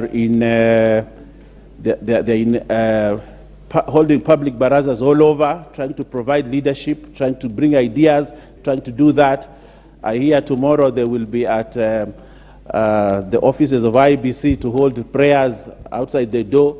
But if they had an opportunity to be in this House, that leadership, they would bring those ideas here on how to drive this country forward instead of going to marketplaces and trying to get ideas out there. Where change can come, where laws can be changed, it is in this House. And this is where we need the strong opposition to bring the leaders of opposition here, so that whatever they are discussing there in the marketplaces and all those other places, they can bring to this honorable, august House to discuss those ideas and have this country move forward, instead of always looking for an opportunity to go out there and disturb the peace of the country just because you want to speak. Mr. Speaker, we want to give them an opportunity in this House to speak. We want to give them the opportunity in this House to give their ideas. We want them to give them the opportunity to oppose this government in this House. We want them in this House so that we can have a sober debate. Sober debate. Not just Kenyans should listen to them. They should be listened and also listen to other people. They get the monopoly of being listened to when they go to Kamkunji, when they go to Embakasi. They have the monopoly of just being listened to. There's nobody to reply or respond. We want to respond to them here formally in this House, in this floor. That is what we are saying. Bring the position of leader of opposition here, so that when they speak, we'll be able to respond. Honorable Speaker, the issues of accountability are very important. And in this country, Honorable Speaker, we have suffered deficiency of accountability for many years. Why? Because a chairman of a committee brings a report. That report cannot hold water. The cabinet secretary does not feel responsible for that report. He only allows it to come into this House. It is delivered here, and nobody questions, and even if questions take place, he delegates that to a junior officer. A junior officer writes a report to bring to Parliament. We are saying we would like cabinet secretaries to be responsible. We vetted those cabinet secretaries in this House. We approved them in this House. They must be accountable to this House, and that's why we want them here. And if our standing orders can provide a situation, can be tweaked to provide an opportunity for the cabinet secretaries to come here, even if for 1 hour, that cabinet secretary will not joke with Parliament. He will not, or she will not at any one time issue a statement here in Parliament for which he cannot fulfill. And that is why we need cabinet secretaries come to this House. What they do, we saw the saga of CDF. I was there in Mombasa. I took the brunt of it. But if the cabinet secretary was today to come here, I don't think he will take time to release funds. But this is what we need to do. Bring the cabinet secretaries here so that they can answer to Parliament. There are a lot of regulations that this cabinet secretary sign into law. There are many other extra laws that they sit down, and we have issues now with education, with the junior secondary schools. We have issues with how the education sector is being run. But the cabinet secretary is having it easy because he cannot be called to this House. Just like in Tanzania, just like in Uganda, just like within the East African community, cabinet secretaries go to Parliament to respond to questions. So it will happen, so must it happen here in Kenya, so that we can be part of the East African community in terms of parliamentary responsibility and accountability. That's why I support the proposal by the President that we should have cabinet secretaries sit in this House and answer to questions that members are raising. Mr. Speaker, the issue of entrenching CDF and affirmative action funds into the Constitution is fundamental. This is an important fund. And the more we continue not to have this fund in the Constitution, the more a lot of busybodies out there will always be rushing to court to challenge this. I'm not saying in any other way that CDF or NGAF is unconstitutional. For me, it is a fund that is anchored properly in law. The CDF Act 2015 is properly anchored in law. And Mr. Speaker, you know there are very many people here who are permanent litigants, people who just love going to court to challenge everything that happens in this country. Yes, they are vicious litigants. That what can derail a good cause, a good cause. Then over the word is vexatious. Vexatious, thank you. You know my English is only, yes, it's also correct. Vicious is also correct. Apart from vexatious. Good. You know I used to be a teacher of English. So what I'm saying is, for us to run away from that, I think it is very important that we anchor CDF and GAF in the Constitution. CDF is one of those funds that has brought a lot of developments in this country. There are children in this country who can access school because they have got money from CDF. There are villages in this country that the only development they have seen is their member of parliament going there with CDF and doing a project. This is a fund we must protect from all angles so that it can continue to take this country forward. Imagine with the 44 billion that we get for CDF, suppose we even go double, this country will move in leaps and bounds in terms of development. And I think we are duty bound as members of parliament to use the power of legislation and law and making law in this country to actually put this in the Constitution. However, and however much time it takes, but I think we are duty bound as members of parliament to anchor this fund that protects and brings Kenyans to a almost same level playing field. Well said, Honorable Baya. This just now goes to the member for Uasin-Gishu County. Thank you, Honorable Speaker. I'm just trying to put my timer on so that I make sure I stay on time.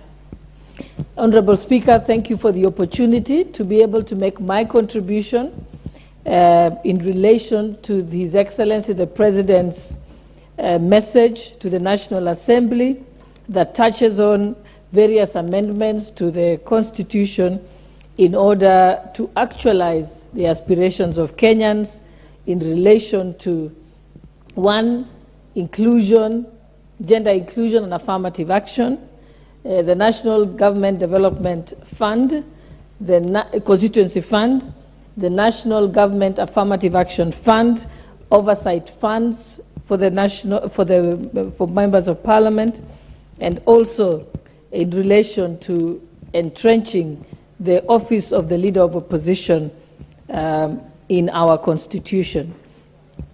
Honorable Speaker, allow me just today to focus on the one in relation to gender inclusion and affirmative action, because that is the one area that doesn't have many subscribers. I know the matter relating to the other funds have many subscribers, but the gender question has bedeviled this country for many, many years, and that has been a part of, largely, of my professional life. And in order just that it goes on record how difficult it has been to achieve the 2/3 gender rule, it's important to look back at history, because then it will convince us that this message coming from the President is extremely important. It is the closest we have come to the 2/3 gender rule being addressed at that level. This gender rule question has a long history. It started with the Beijing conference, where women from this country were led by Niva Mwendwa, a great woman indeed. At that time, the affirmative action was not entrenched in our Constitution, was not even spoken about. The women came back from Beijing with great hope because then Kenya was on its way to sign the United Nations Convention on Human Rights. So this matter of the two-thirds gender rule is not a women's issue. It is not a men's issue. It is a human rights issue. It's an issue of equality. That was followed by the Women's Caucus in Bomas during the Constitutional Conference. It finally culminated in us having Article 100 and Article 81 of our Constitution, which clearly said that no more than two-thirds of any gender should be in any elective or appointive positions.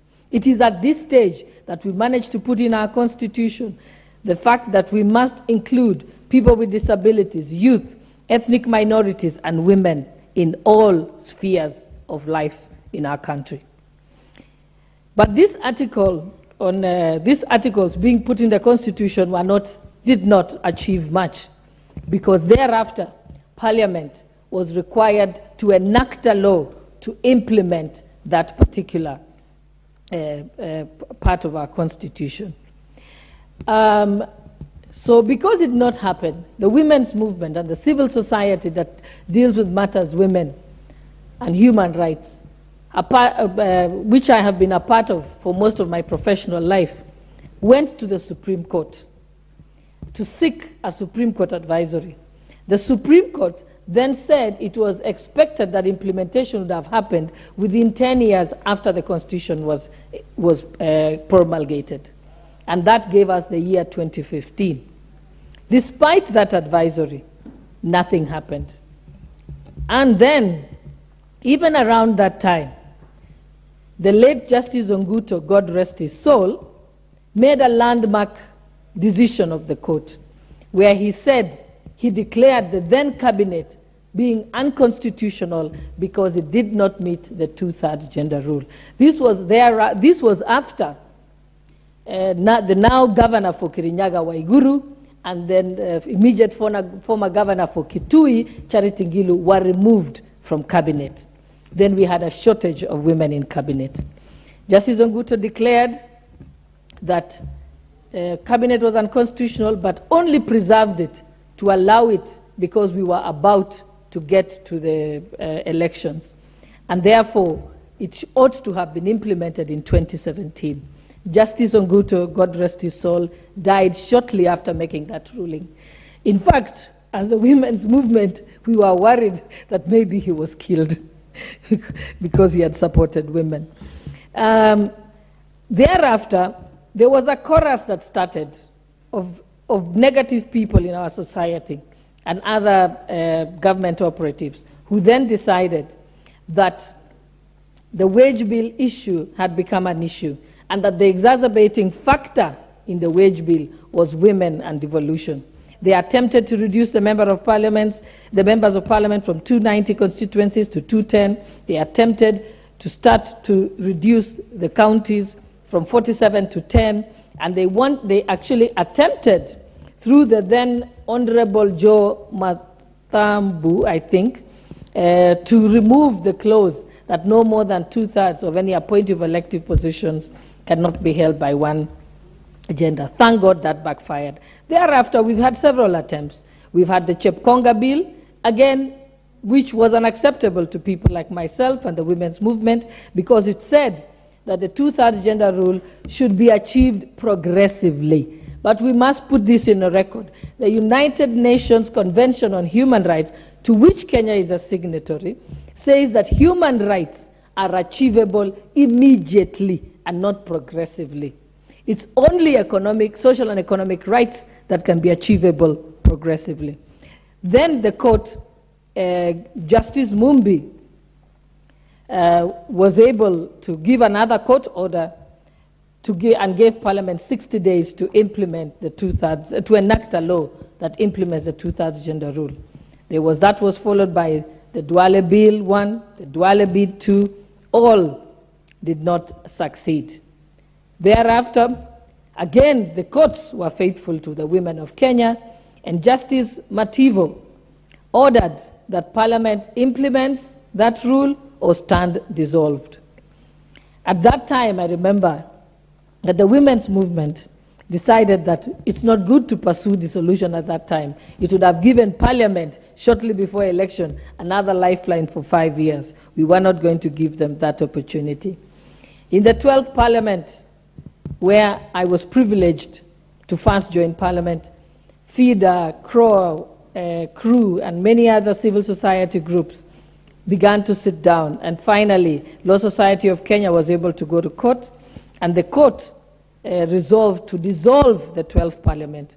I was one of the members. Despite being a member of Parliament, I participated in calling for the dissolution of Parliament then. That is how serious we did take that. Justice Maraga gave the advisory to the President then, and today that advisory remains alive at the desk of the current President. So this is timely, because the 13th Parliament will stand dissolved should we not implement the two-thirds gender rule. We now look forward to this 13th Parliament having the opportunity, especially considering that we now have the political will from the highest office in the land, to ensure that finally Kenya will be able to implement the two-thirds gender rule. I am greatly delighted, as someone who's participated in this journey with the women's movement in Kenya, that this time is the closest we have come. I look forward to the time the bills will come to Parliament and that they shall be debated. Thank you, Honorable Speaker, for the opportunity to lend my voice to this very important topic. Thank you. Very well spoken. The Honorable Member for Magarini, Harrison Kombe. Honorable Harrison Kombe. Okay, seems the Honorable Kombe has left. The Honorable Member for Roysambu, Augustine Mwafrika. Thank you, Madam Speaker, for the opportunity to also support this motion, where His Excellency asked this Parliament to consider amending Constitution so that we can be able to achieve more, and especially on the first one, which is the two-third gender principle, Madam Speaker. Madam Speaker, I'm just imagining if the former president did exactly what the Chief Justice had requested him to do, to dissolve Parliament due to this constitutional anomaly. This country, Madam Speaker, would have been plunged into a constitutional crisis. And as Honorable Shorey has just said, that even this Parliament is not an exception of that request. And that request is still lying on the desk of the current President. So, Madam Speaker, I support this request by the President so that we can be able to implement this gender principle. Madam Speaker, I also want to contribute on the regard of the creation of the office of the Leader of the Opposition. Madam Speaker, it is necessary so that the Leader of the Opposition can use the platform of Parliament to criticize government. I wish to congratulate His Excellency, as we know that many people and many leaders don't like to be criticized. But His Excellency has proposed that the opposition be given a platform so that they can be criticizing the government using that platform. Madam Speaker, I support that the creation of the office of the Leader of the Opposition is necessary. Madam Speaker, let me also contribute in regard to that cabinet secretaries should be coming to Parliament to answer questions from members of Parliament. Madam Speaker, this is more than necessary. I would like to give an example of a crisis we have today in the Ministry of Education, the Ministry of Lands. Madam Speaker, the former CS in the Ministry of Land, Madam Karonei, when she became the CS in that ministry, she became untouchable. Today, Madam Speaker, and also to remind you that lawyers or advocates, they demonstrated to the CS of the Ministry of Lands. Because the former CS, Madam Speaker, she messed that ministry. She took some files from that ministry, and we understand that those files were taken to Nyayo House. Others were taken to Survey of Kenya, Madam Speaker. Kenyans have waited for long. Since that time, she was the CS, because the transactions at the Ministry of Lands have not been possible, because there are no files. Where they were taken by that minister, by that CS, reasons are still not known why. So, Madam Speaker, I'm just wishing, if it were like today, whereby we are saying that, or we are proposing, CSs... You may slightly take your seat. I would like to request you not to over-engage on naming a former cabinet secretary in this motion that you are pursuing. And I'm just quoting standing order number 87, content of speeches, and I would like to read. Neither the personal conduct of the President, nor the conduct of the Speaker or any judge, nor judicial conduct of any person performing judicial functions, nor any conduct of the head of state or government, or a representative in Kenya of any friendly country, or the conduct of the holder of the office whose removal from such office is dependent on a decision of the House shall be referred to adversely except upon a specific substantive motion of which at least 3 days notice has been given. Honorable Mafrika, the matter that you are raising, I know it is extremely important, but it is better that it comes as a motion if you really want it to be discussed. I am sure that you can proceed with the motion without overly mentioning a former cabinet secretary. So if you really want to do this, you can do it in a motion, and then proper notice should be provided. You may proceed. Thank you, Madam Speaker, for that correction.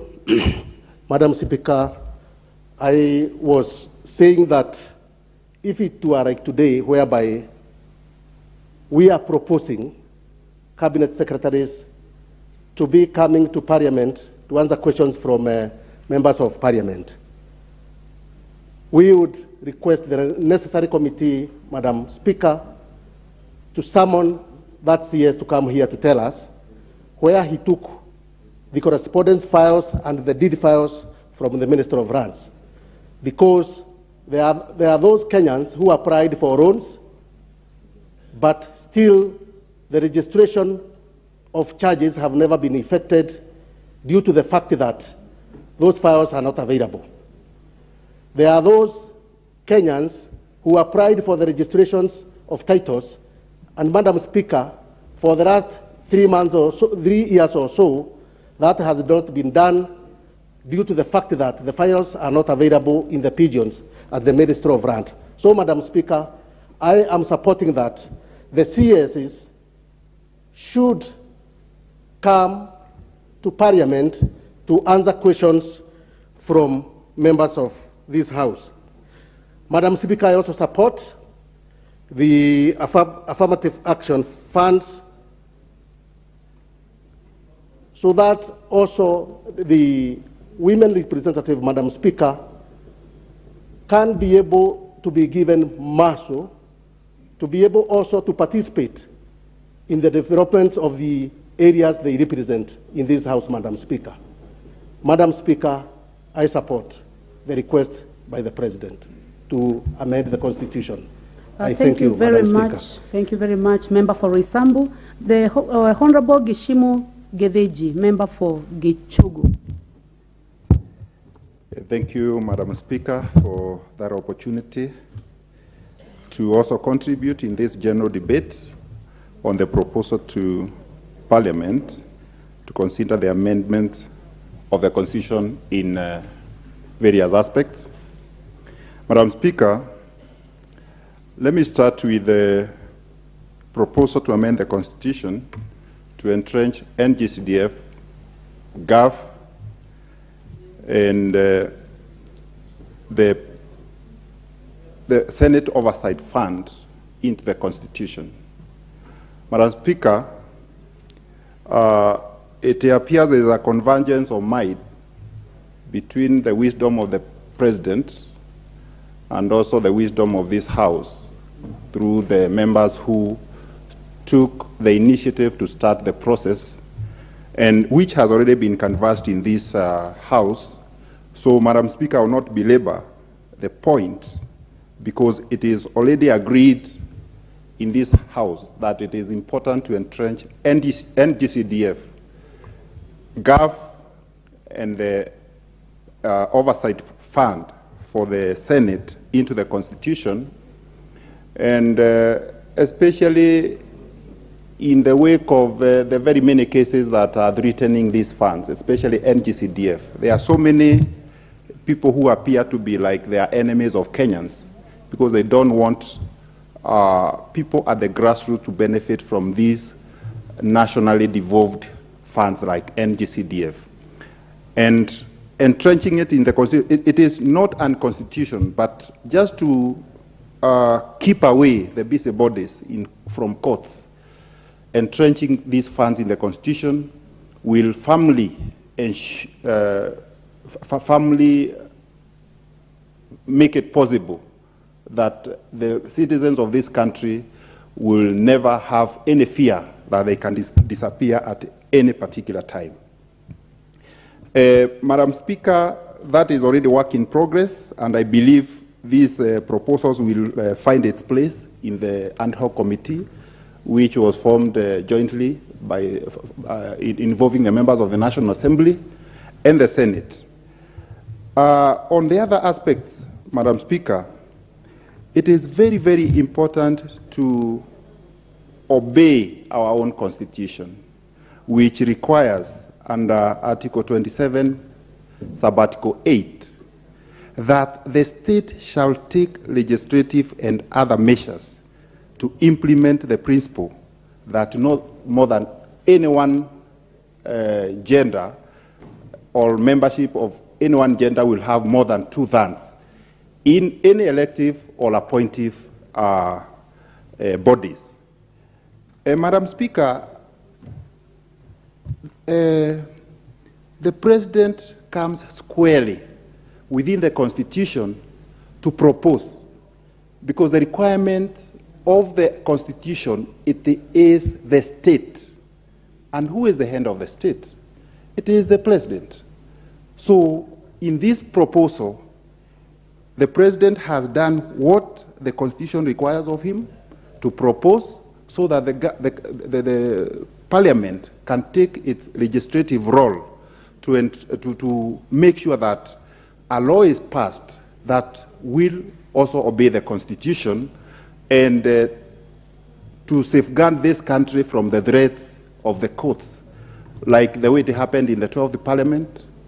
12th Parliament was a different parliament from this one. We don't know whether someone is contemplating also going to court again and to threaten this Parliament with a dissolution. Madam Speaker, the other aspect is also on the ministers. The amendment of the standing orders through the House, Procedure and House Rules Committee, which also will still have to come to this Parliament for approval, so that the ministers can be able to come and answer questions before this House. Mr. Speaker, we have so many questions that lapsed because ministers were probably not available, sending juniors to the committees. ineffectiveness. So this time, any minister who does not answer a question within probably a reasonable time will also have to face the House and tell the House why he or she has not been able to answer questions from the members. And like in my constituency, I have had so many questions about roads. I have one road which I call the Belt of Geshogo, which covers all the ones in Geshogo. The question that I asked in the last parliament, because in the last session, sorry, because once a session ends, all the questions that are usually asked in the previous session lapse. So I have to start it all over again.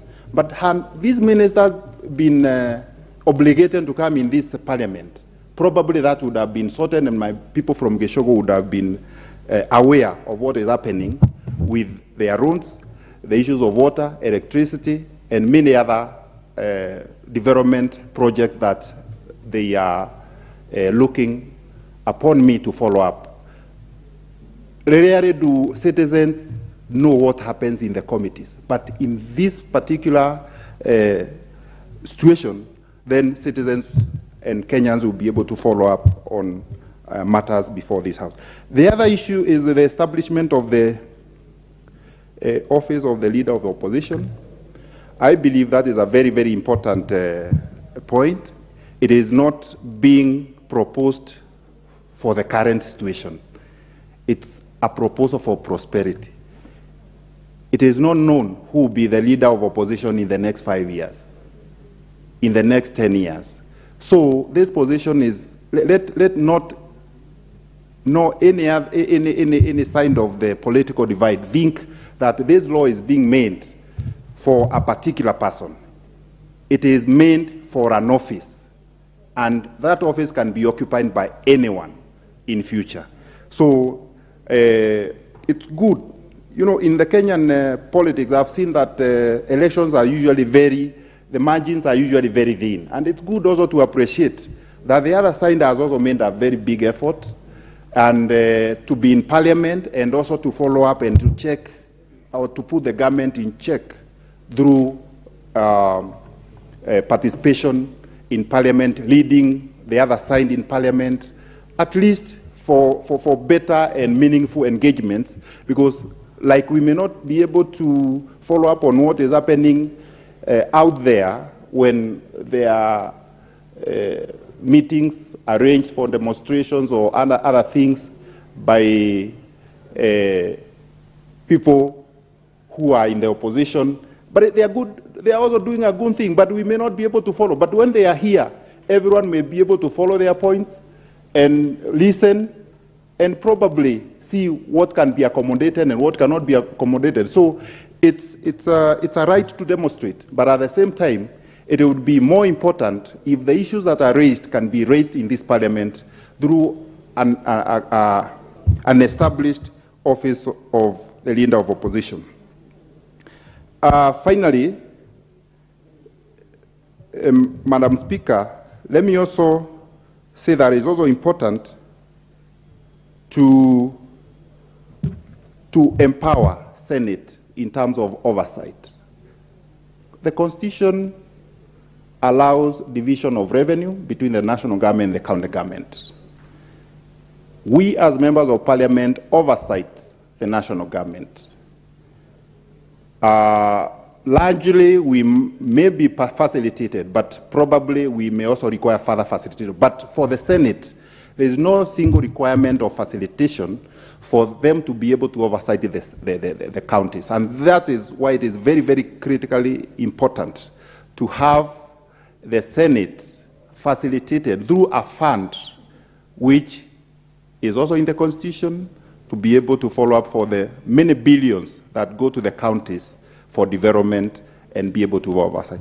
Madam Speaker, since this is a general debate, there is no vote that will be taken on it, but generally, I support the whole idea of entrenching whatever has been proposed in the Constitution. Thank you, Madam Speaker. Very well. Member for Mandera South, the Honorable Abdul Haru.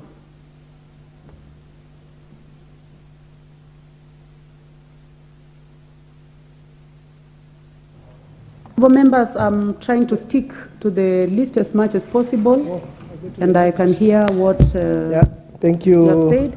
And also, before you speak, I would like to say that I am not going to take the points of order, because I think it's like trying to catch attention. Honorable members, you realize that these members have done a lot of research on this motion, so let us give them enough time to speak. You may proceed. Thank Member you. Comandera South. Thank you, Madam Speaker. I stand to support this motion, and I thank His Excellency the President for sharing the 4 issues that he has presented in his memorandum. The issues are very important, and the fact that they have been debated for long, that is since previous years until now, and they are still relevant, makes them quite important issues. And therefore, I say the 4 issues that have been shared in the President's memorandum, that is the 2/3 gender principle matter, the creation of the office of the Leader of Opposition, and the inclusion of various decentralized funds in the Constitution, including the NGCDF, NGAF, and the Senate Oversight Committee, Senate Oversight Fund, and also the restructuring of parliamentary oversight to allow for cabinet secretaries to appear before the House. I think those 4 issues are timely and most welcome. And I thank the Speaker for referring the issues to the relevant committees. It is my hope that those relevant committees, including JLAC, the Joint Parliamentary Ad Hoc Committee, and the Procedure and House Rules Committee, will expedite the processes that will help us move these 4 issues forward. The 2/3 gender principle issue is an issue that is anchored in the Constitution, and I think it's an issue which I consider to be a single most issue of existential threat to this House if it is not handled. And I think it is only fair that this issue now is sorted once and for all. The last Parliament, the 12th Parliament, was not able to resolve this matter, despite Chief Justice Maraga making a ruling on this issue. And it is the right time now to make sure this matter is resolved once and for all. The creation of the office of the Leader of the Opposition, like it has been argued by many members here, it's an issue that is not pegged on an individual. It's an issue that is aimed at addressing a lacuna in our laws, in our Constitution.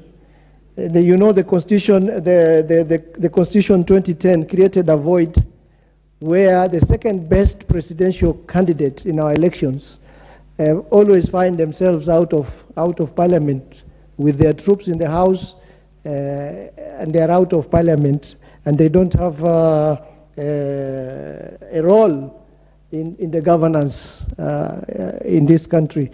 And therefore, it's an issue that is very important. It helps us address some of that lacuna in our law, and it is also an issue that we have to do now, not for individuals we may have in mind right now, but for posterity. And it is an issue that will help us, give platform, a legal platform and structure to the Leader of Opposition to be able to contribute legally and in a constitutionally structured manner to the governance issues in this country. When we talk about inclusion of various decentralized funds, especially the NGCDF and GAF, it is an issue I'm sure we all know how important it is. You have seen, especially when it comes to the issue of NGCDF, we have seen some busybodies and civil society organizations run to court on the pretext that NGCDF is not constitutional. NGCDF is constitutional, and to make this matter rest and to remove any doubt and settle the worries of these busybodies and civil societies which keep on running to court over this matter, I think we need to entrench NGCDF in the Constitution so that this matter is also rested once and for all. And I think we had already, the Joint Parliamentary Ad hoc Committee has already made quite some work on this. And it is my hope that the memorandum from the President, which is inclusive of the 4 issues, will not reinvent the wheel when it comes to the matter of NGCDF and NGAF and the Senate Oversight Fund, because the Joint Parliamentary Ad hoc Committee has already made some good progress on this matter. Therefore, we need to build on the work that has already been done by this committee so that we don't delay this process any further. And I think we all know the importance of NGCDF. It has built a lot of schools. In the last 5 years only, according to reports we have from the NGCDF board, just in the sector of bursary alone, 6 million students and 57 billion shillings have been used to support the education sector in this country. And we cannot belittle the importance of NGCDF and this matter of people running to court all the time, challenging the disbursements and challenging the implementation of this process and causing confusion is a matter that needs to be rested once and for all. And that is why it is important that we look at these matters now. And it is an historic opportunity for this Parliament, the 13th Parliament, to be able to settle all of these issues now. And it is good to note that His Excellency the President, William Samoei Ruto, has shown the goodwill that he's going to support these processes through and through. The only thing we need to do, because we don't know whether it will come a time when we'll have a president and the executive which is as committed as the president we have now in support of these 4 important issues that we have today. When it comes to the 2/3 gender principle, I think a lot of people have expressed themselves on this. A lot of honorable members have expressed themselves on this. And this matter should not be looked in the lenses, from the lenses of male or female gender. This is an inclusive gender matter. And as it was mentioned by some of the honorable members in the morning, this is a matter which appears today like it is perhaps a gap that needs to be filled by the female gender. But who knows, a few years down the road, we may have a female gender in the majority in this House, and it is the male gender who will require to get the nominations for this. Therefore, I would wish that we look at this matter from that lens, so that we give it the 100% support that it requires, knowing that the shoe, like it was put by another member, the shoe might be on the other foot tomorrow. Having said that, I think I will stop there. The Honorable Speaker, thank you for the opportunity. Thank you very much. The member for Mombasa, the Honorable Zamzam Chimba. Asante sana, Mheshimiwa Spika. Nipongeze mjadala wa leo, hasa ikifika tulutu 3 ya kina mama. Na niweze kumpongeza sana mbunge wa Mandera kupigia pondo sana. Manake leo ni kina mama, kesho mtalia nyinyi wanaume. Kwa hiyo lazima tuwafikiane tuweze kupitisha mswada huu. Ningependa pia kuchangia mjadala wa leo na kuweza kusema kuwa ngafu, naanza na ngafu kwa sababu mimi mwakilishi wa kina mama, tuweze kuiweka na NGCDF na mgao wa ziada wa uangalizi ambao mwaita oversight. Na huu mgao wa oversight, pengine mimi ningependa kusema, sijui tukisema senator oversight wakati sote nafikiri tungeita parliament oversight fund au mgao wa bunge wa uangalizi, ingekuwa ni bora zaidi. Lakini yote 9-10 napenda kupongeza na kusema itakuwa ni vema sana tukiweka ndani ya katiba yetu, ili kuweza kusaidia jamii kule mashinani. Inaaminika kuwa mpaka sasa watoto wetu wako nyumbani kwa sababu tu kuna mtu aliamka siku moja asubuhi akaona hawa watoto wanaopewa hizi pesa za basari hawafai mpaka iwekwe kwenye katiba. Lakini yote 9-10 maadamu ni sheria, mimi napendelea kusema kuwa tuweze kuweka mgao huu ndani ya sheria ili uweze kufikia wananchi kule chini. Jambo lingine ambalo limezungumziwa leo katika mjadala wa leo, na inasikitisha sana, siku zote wenzetu wakisimama utasikia Kamkunji, utasikia sijui Mavoko, utasikia wapi, lakini huwezi sikia kanisani. Mimi napenda kusema tuweke heshima, tusikumbushane kule tulikotoka, tusikumbushane nani alimuibia mwenzake, nani alipita, nani hakupita, kwa sababu kama tunataka kujenga taifa, basi tuwe na muafaka wa kuwa tutaweza kutoa heshima kwa viongozi wote. Na siwezi kukaa katika bunga hili nikiona kiongozi wangu wa chama akiweza kudhalilishwa, hata kama wataji majina huwa naelewa wanaenda wapi. Kwa hiyo tuheshimiane, tumheshimu yule pia alikuwa ni kiongozi ambaye alipigania taifa hili na aliweza kutuletea hii katiba ambayo tunafurahia leo kama kina mama 47 ndani ya bunge. Hii katiba yake ambayo alileta 2010 Bwana Raila aliweza kuipigania. Leo hii tunazungumzia thuluthi mbili ya wanawake ndani ya bunge kwa sababu yake. Ningependa pewe heshima na tuheshimu viongozi wetu wote. Na ningependa kusema, najua wengine pengine wako kule kwenye chai wanaangalia kwenye televisheni, wameweza kumgusagusa hapa, lakini kama mama Mombasa siwezi kubali. Tumheshimu Baba Raila Amolo Odinga kama tunavyostahili kuheshimu viongozi wengine. Na ningependa pia kusema katika serikali iliyoko inasikitisha sana. Leo mjadala ambao umeletwa hapa, mjadala wa kwanza ulikuwa juu ya vyeo. I have a point of order by the Honorable Dindi Nyoro, member for Kiharu.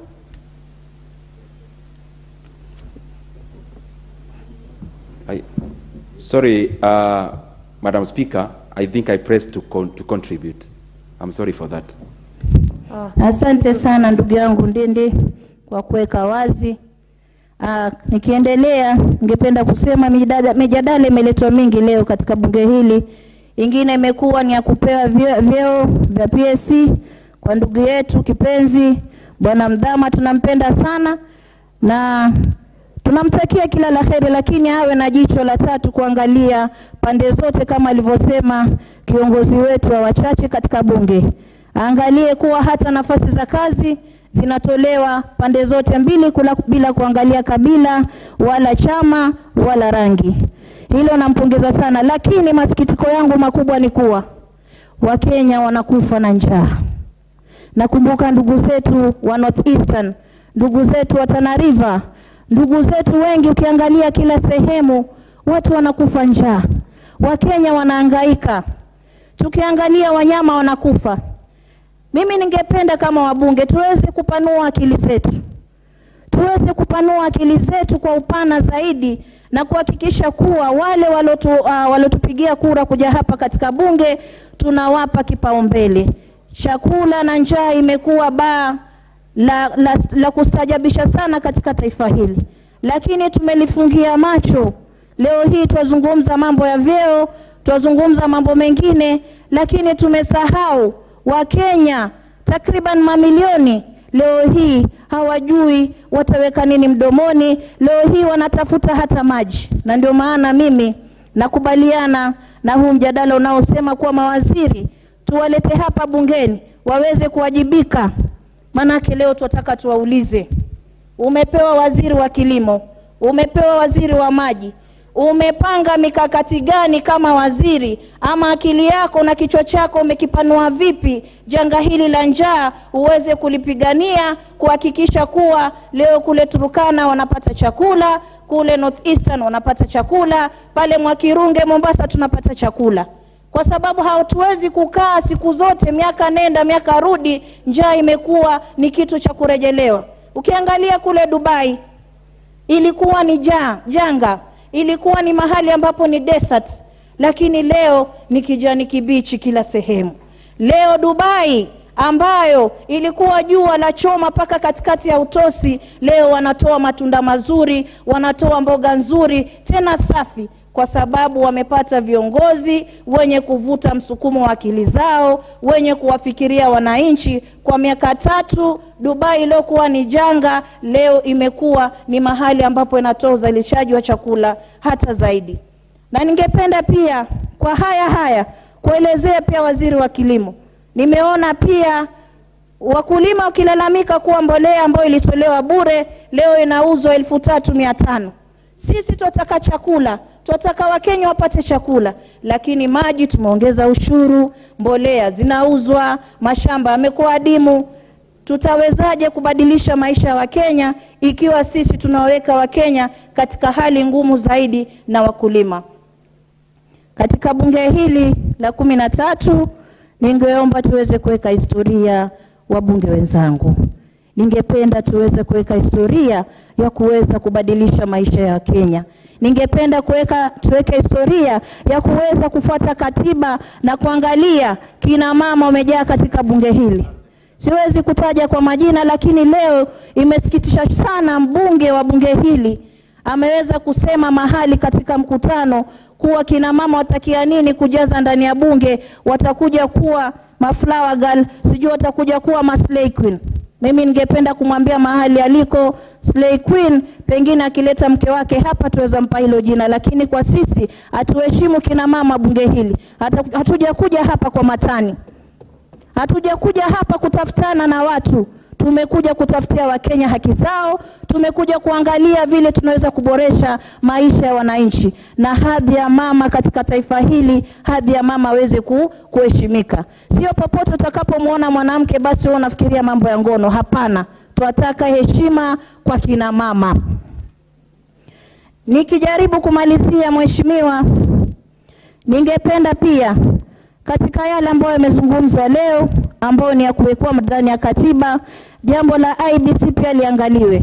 Hatuwezi kusema sisi kila siku tutunga sheria, leo tumpatia kiongozi wa upinzani ofisi yake rasmi katika taifa hili, wakati ambapo pengine kitengo cha IBC kinaweza kupeleka taifa hili katika vita vya kila siku. Na ndio maana wenzetu leo mutakuwa mwatudhalilisha, mwatuita majina yote, the Kamkunjis, the Mavokos, lakini it ends with IEBC. Sisi tunataka usawa. Leo nikiumwa mimi, ukinicheka jua kesho utaumwa wewe. Kwa hiyo ikiwa wanaweza kuweka sawa IEBC iweze kuhudumikia Wakenya kwa usawa, tuweze kupata haki ya kila mmoja. Leo mama Zamzam nikianguka nijue nimeanguka kwa haki. Leo dadangu Nyakaira kianguka ajue ameanguka kwa haki. Lakini mambo ya kufanya filfinyange kisha Kenya ingie kwenye mtihani hatuwezi kubali. Naona muda unasi, lakini leo kama mama Mombasa naweza kuunga mjadala huu wa leo wa kuweza kuweka ofisi rasmi ya upinzani na kuweza kuweka two-thirds gender katika katiba hili. Naaminika kuwa naweza na tunaweza tukatimiza kwa pamoja. Asanteni sana na Mungu atubariki sote. Very well. Member for Mombasa. The Honorable Kaluma. Thank you very much, Madam Speaker. Madam Speaker, we don't have a substantive bill before us. So, His Excellency the President is inviting us to share our thoughts and insights on these matters His Excellency remitted to the Speaker of this Honorable House. And so I'll keep to that, devoid of politics, Madam Speaker. Madam Speaker, on this first issue on implementation of two-thirds gender principle, let me clarify that the determination and the advice by the former Chief Justice to the President related and concerned the 12th Parliament. It is not an issue. For anybody to seek to dissolve this Parliament, that person has to take a case to the High Court and have it rise to the Supreme Court or go to the Supreme Court on advisory opinion. And I'm saying that based on law, and based on the fact that that advisory was made before this parliament came into being, and it was not known how this parliament would be composed. Number two, Madam Speaker, the measures the president proposes, and I want our female gender, just as the male gender, to be in the leadership space, because their contributions are both valuable. The problem with the realization of the two-third gender principle is about the electoral system instituted by our Constitution, particularly at Article 38. Madam Speaker, everybody is entitled, under that article dealing with political rights, to stand for elections, to register to vote, and to vote whoever they want. And so that provision institutes what we call, Honorable Speaker, the first past, the post principle of elections, where people seek seats and the citizens the citizens within the various constituencies elect whoever they want. You cannot realize any specific gender quota, be it 1/3, be it 2/3, be it 1/2 principle in such a system. And Madam Speaker, I wanted to explain to members that go to the system in South Africa, where they've realized it. Go to the system in Rwanda, where they've realized it. It is not the first past the post, but it is the party list or proportionate representation system. If you go to South Africa or Rwanda, it is the party voted. And the elections laws there require the party, before the parties are voted in an election, to present a zebra list which enables the parties to meet the gender. And based on the numbers the party gets, Madam Speaker, the line is drawn and then the members are picked. The question you want to ask is whether Kenyans agree to parties, ultimately in the end electing the representatives of them. So long as Kenyans, Madam Speaker, insist that they have to vote, Madam Speaker, for their MPs, for their president, for their leaders, and that the person who wins the elections wins, I think it is very unfair for anybody, without amending the Constitution to institute the the party list system, to wait for Honorable Gikaria to be elected by the people of Nakuru, to wait for Kaluma, to wait for Honorable Rene to be specially elected, then start questioning Parliament why they are not properly composed. That is not the business of Parliament. And so I want to request the President that I agree with him that we need to establish these gender principles. But the amendment we need is not this amendment that we are putting in here, but an amendment, Madam Speaker, which removes the party, the first past the post system under the Constitution and institutes the party list.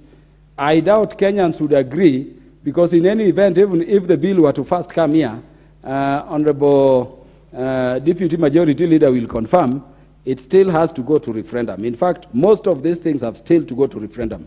And I doubt, knowing how our parties operate, Kenyans would accept a situation like party list. So we are stuck with it.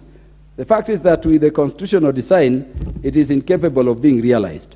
Madam Speaker, I agree with the President on the proposal to have the CDF entrenched in the Constitution, with the proposal to have the National Government Affirmative Action Fund entrenched in the Constitution. Save to add, Madam Speaker, that we are not seeking this entrenchment because the current CDF Act or the law underpinning the National Government Affirmative Action Fund is in any way unconstitutional. I think what we need to do is to have the teams in court explain it to court that the time has come for the court to tell those Kenyans who believe only CDF ONGAF should be litigated to find other business to do. And I think that is the direction we are going. We are seeking to entrench it so that it is firmly secured and so that those benefits can continue to exist beyond the wishes of Parliament and the executive per time. But Madam Speaker, I have a problem with this proposal relating to Senate Oversight Fund. Whether we call it Senate Oversight Fund, whether we call it Parliamentary Oversight Fund, Madam Speaker, it will run afoul of the Constitution. And I know Honorable Joanna Ngeno will agree with me. And this is not to say, Madam Speaker, that I'm opposed to senators being facilitated better. You know, Madam Speaker, the remuneration of any public or state officers is to enable them discharge their functions. Whether we call ourselves members of parliament, whether we call others members of National Assembly, if you look at Article 260 of the Constitution, our title is members of parliament. The roles of a member of parliament run from Article 93 to Article 96. And what are they in summary at Article 94, Honorable Speaker? The roles of a member of parliament, whether in the Senate or in the National Assembly, are legislation, are representation, and of course oversight, whether of state officers or of budget, and a bit of appropriation. Madam Speaker, our salary, the salary of the Senate, if it is small, if it is big, it is to enable them discharge those roles. You want to ask yourself the question, if we were to create the Parliamentary Oversight Fund, what will stop us from creating Parliamentary Legislation Fund, Parliamentary Representation Fund? Then Honorable Ndindi Nyoro will be asking you, then what will you be getting your salary for? Because you've created separate funds to do these things. Anybody taking that bill, if it were to be proposed to the Constitutional Court or to the Supreme Court, will get the entire bill collapsed before it is debated. The way to go, and I'm saying this because Parliament, the President proposed that we find a way to facilitate the Houses of Parliament better. If it is salary which is low, let us get the Salaries and Remuneration Commission to create a leeway, whether it is for the Senate or members of Parliament in the National Assembly. If it is about facilitation, Parliament as an entity, Honorable Speaker, already has the power to budget. Let us have a budget line under the PSC whose duty it is to facilitate and to cater for the welfare of the members, so that that budget, whether we say the senators will be getting more in terms of the people they employ or the facilitation, we budget for it straight away and it goes outside there. Otherwise, this thing we are calling Senate Oversight Fund will not work. Honorable Speaker, the leader of official opposition cannot exist in a presidential system. And the leader of official opposition cannot exist absent the Prime Minister on the other side. Either way, this is going to change the structure and the functioning of Parliament. You want to ask yourself, Honorable Speaker, if you have the leader of official opposition, what would the minority leader be doing there? What would be the majority leader if the Prime Minister should be there? The way to go is that we have to make a decision whether we have a parliamentary system or we want a presidential system. We are happy that ministers should be coming here, Honorable Speaker, and this is important for me. But we should be careful, because members of Parliament, if you are not careful, we will kill all the committees, and that the committees will have no work.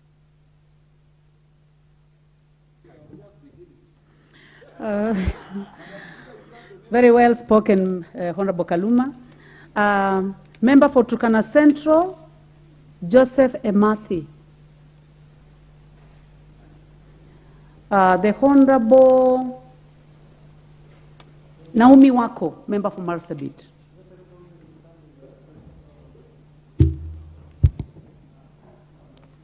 Thank you, Madam Speaker, for allowing me to add my voice to this very important debate that is going on.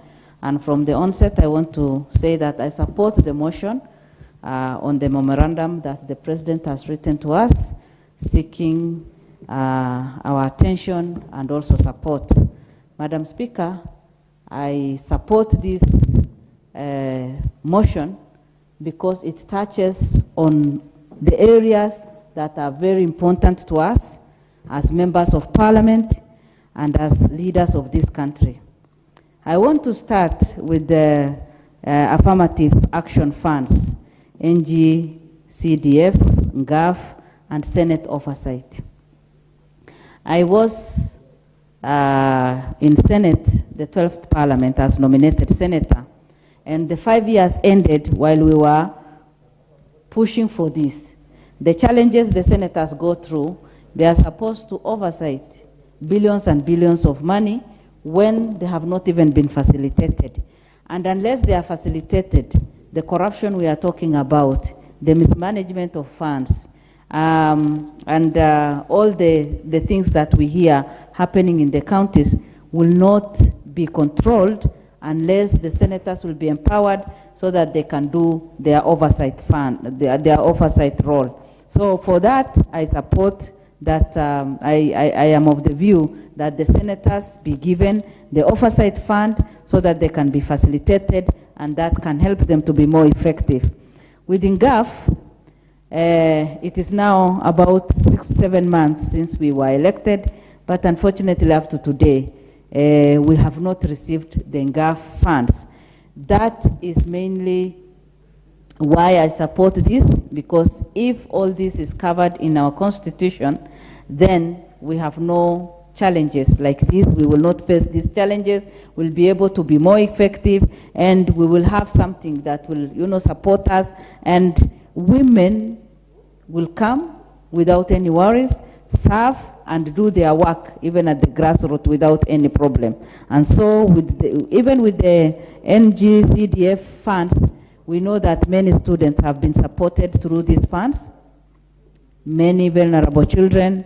When you look at the NGAF funds and the CDF fund, Madam Speaker, what I want to say here is that CDF covers a constituency, while NGAF covers the entire county.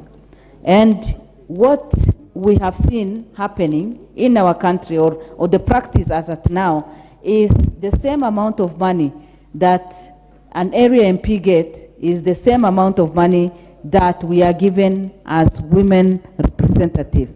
And that then confuses us, because you cannot compare a single constituency with 4 or 5 or 6 different constituencies in a county.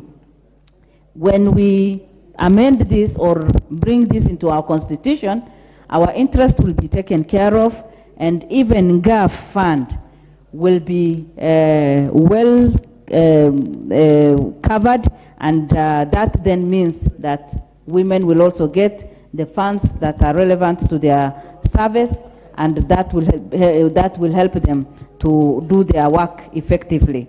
Madam Speaker, on the issue of cabinet secretaries appearing before the members of parliament, I also support this, because right now there may be a gap between us and the cabinet secretaries, simply because some of them are not even known well by the members of the parliament. During the vetting, the CSS appear before their committees, but they are not known to everybody. So by them appearing, we will be able to create that good working relationship. We'll be able to talk to one another. We'll be able to have dialogue. We'll be able to bring issues that affect our country and also challenge them on the floor of the House. And Madam Speaker, that will then enhance the relationship of both the executive, the parliament and cabinet secretaries. It will also help us to be more effective, and even the CSS will be more effective. Representation of the people will be done well, and the people that we are serving, from the conversation that goes on and the debate and the questions that will be raised, they will see that their areas are well represented and the questions asked and answered very well. Unlike now, when maybe some of the CSS are not even known by the members of parliament. Again, on the position of the opposition leader, what I want to say is, for many years, we've had, of course, since independence, we've had this great nation that we all love and enjoy serving. But from the time that the opposition, when we started practicing multi-party issue, the leaders of opposition have always suffered, because they use their money, they do their campaigns, and immediately after the campaigns and elections are done, they are forgotten. But by having this position, we'll be able to have a special place for them, and they'll be able to have their own, whoever is there will have his own office and will be able to be busy. Madam Speaker, currently we are experiencing a challenge because our opposition leader, the opposition leader, Honorable Raila, is busy on the streets campaigning, not campaigning, but having rallies and having meetings with people. If this office is created, then he'll have a better place to meet his people, to organize these things, and he will be serving the nation in a better way. So having the place for opposition leader in Parliament is something that is good, and we need to accept and move on with it. Madam Speaker, we know very well that where there is no vision, people perish. If we continue the way we are, we may not get anywhere. But allowing and embracing and giving them the opportunity to serve the country better by challenging our government and maybe even the government to come in future, that will be a good thing to practice. Now I want to mention something on the issue of two-thirds gender. Madam Speaker, this is something that we as women leaders have been fighting for and have been praying for. Today it is us, yes, but tomorrow, 10 years down the line, you do not know. Maybe we'll be sympathizing with the male gender.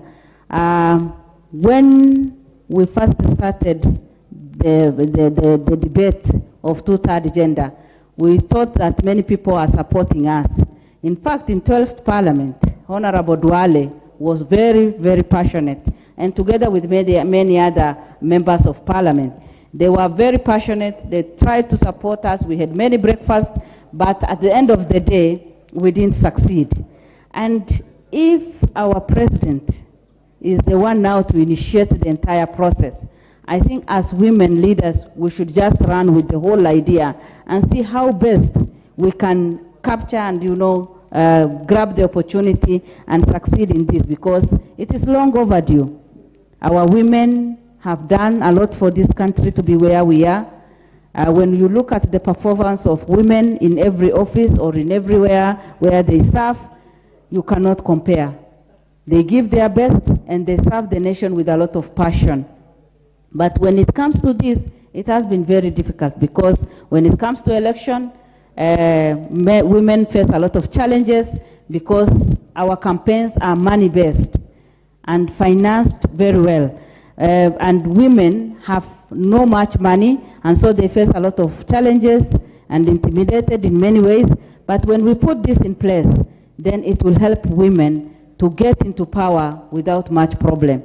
And Madam Speaker, I just want to conclude by saying I challenge the women in this House and even everywhere so that we can support this motion so that it succeeds, and then we will be proud that our government has taken care of us, and we will catch up with the rest of East Africa and African countries that have gone before us and embraced the leadership of women in a better way. I support this motion and I thank you. Very well. The member for Dagoretti North, Honorable Beatrice Elachi. Thank you, Madam Speaker. I also rise to speak on the message by the President on these opportunities that we have been given to discuss.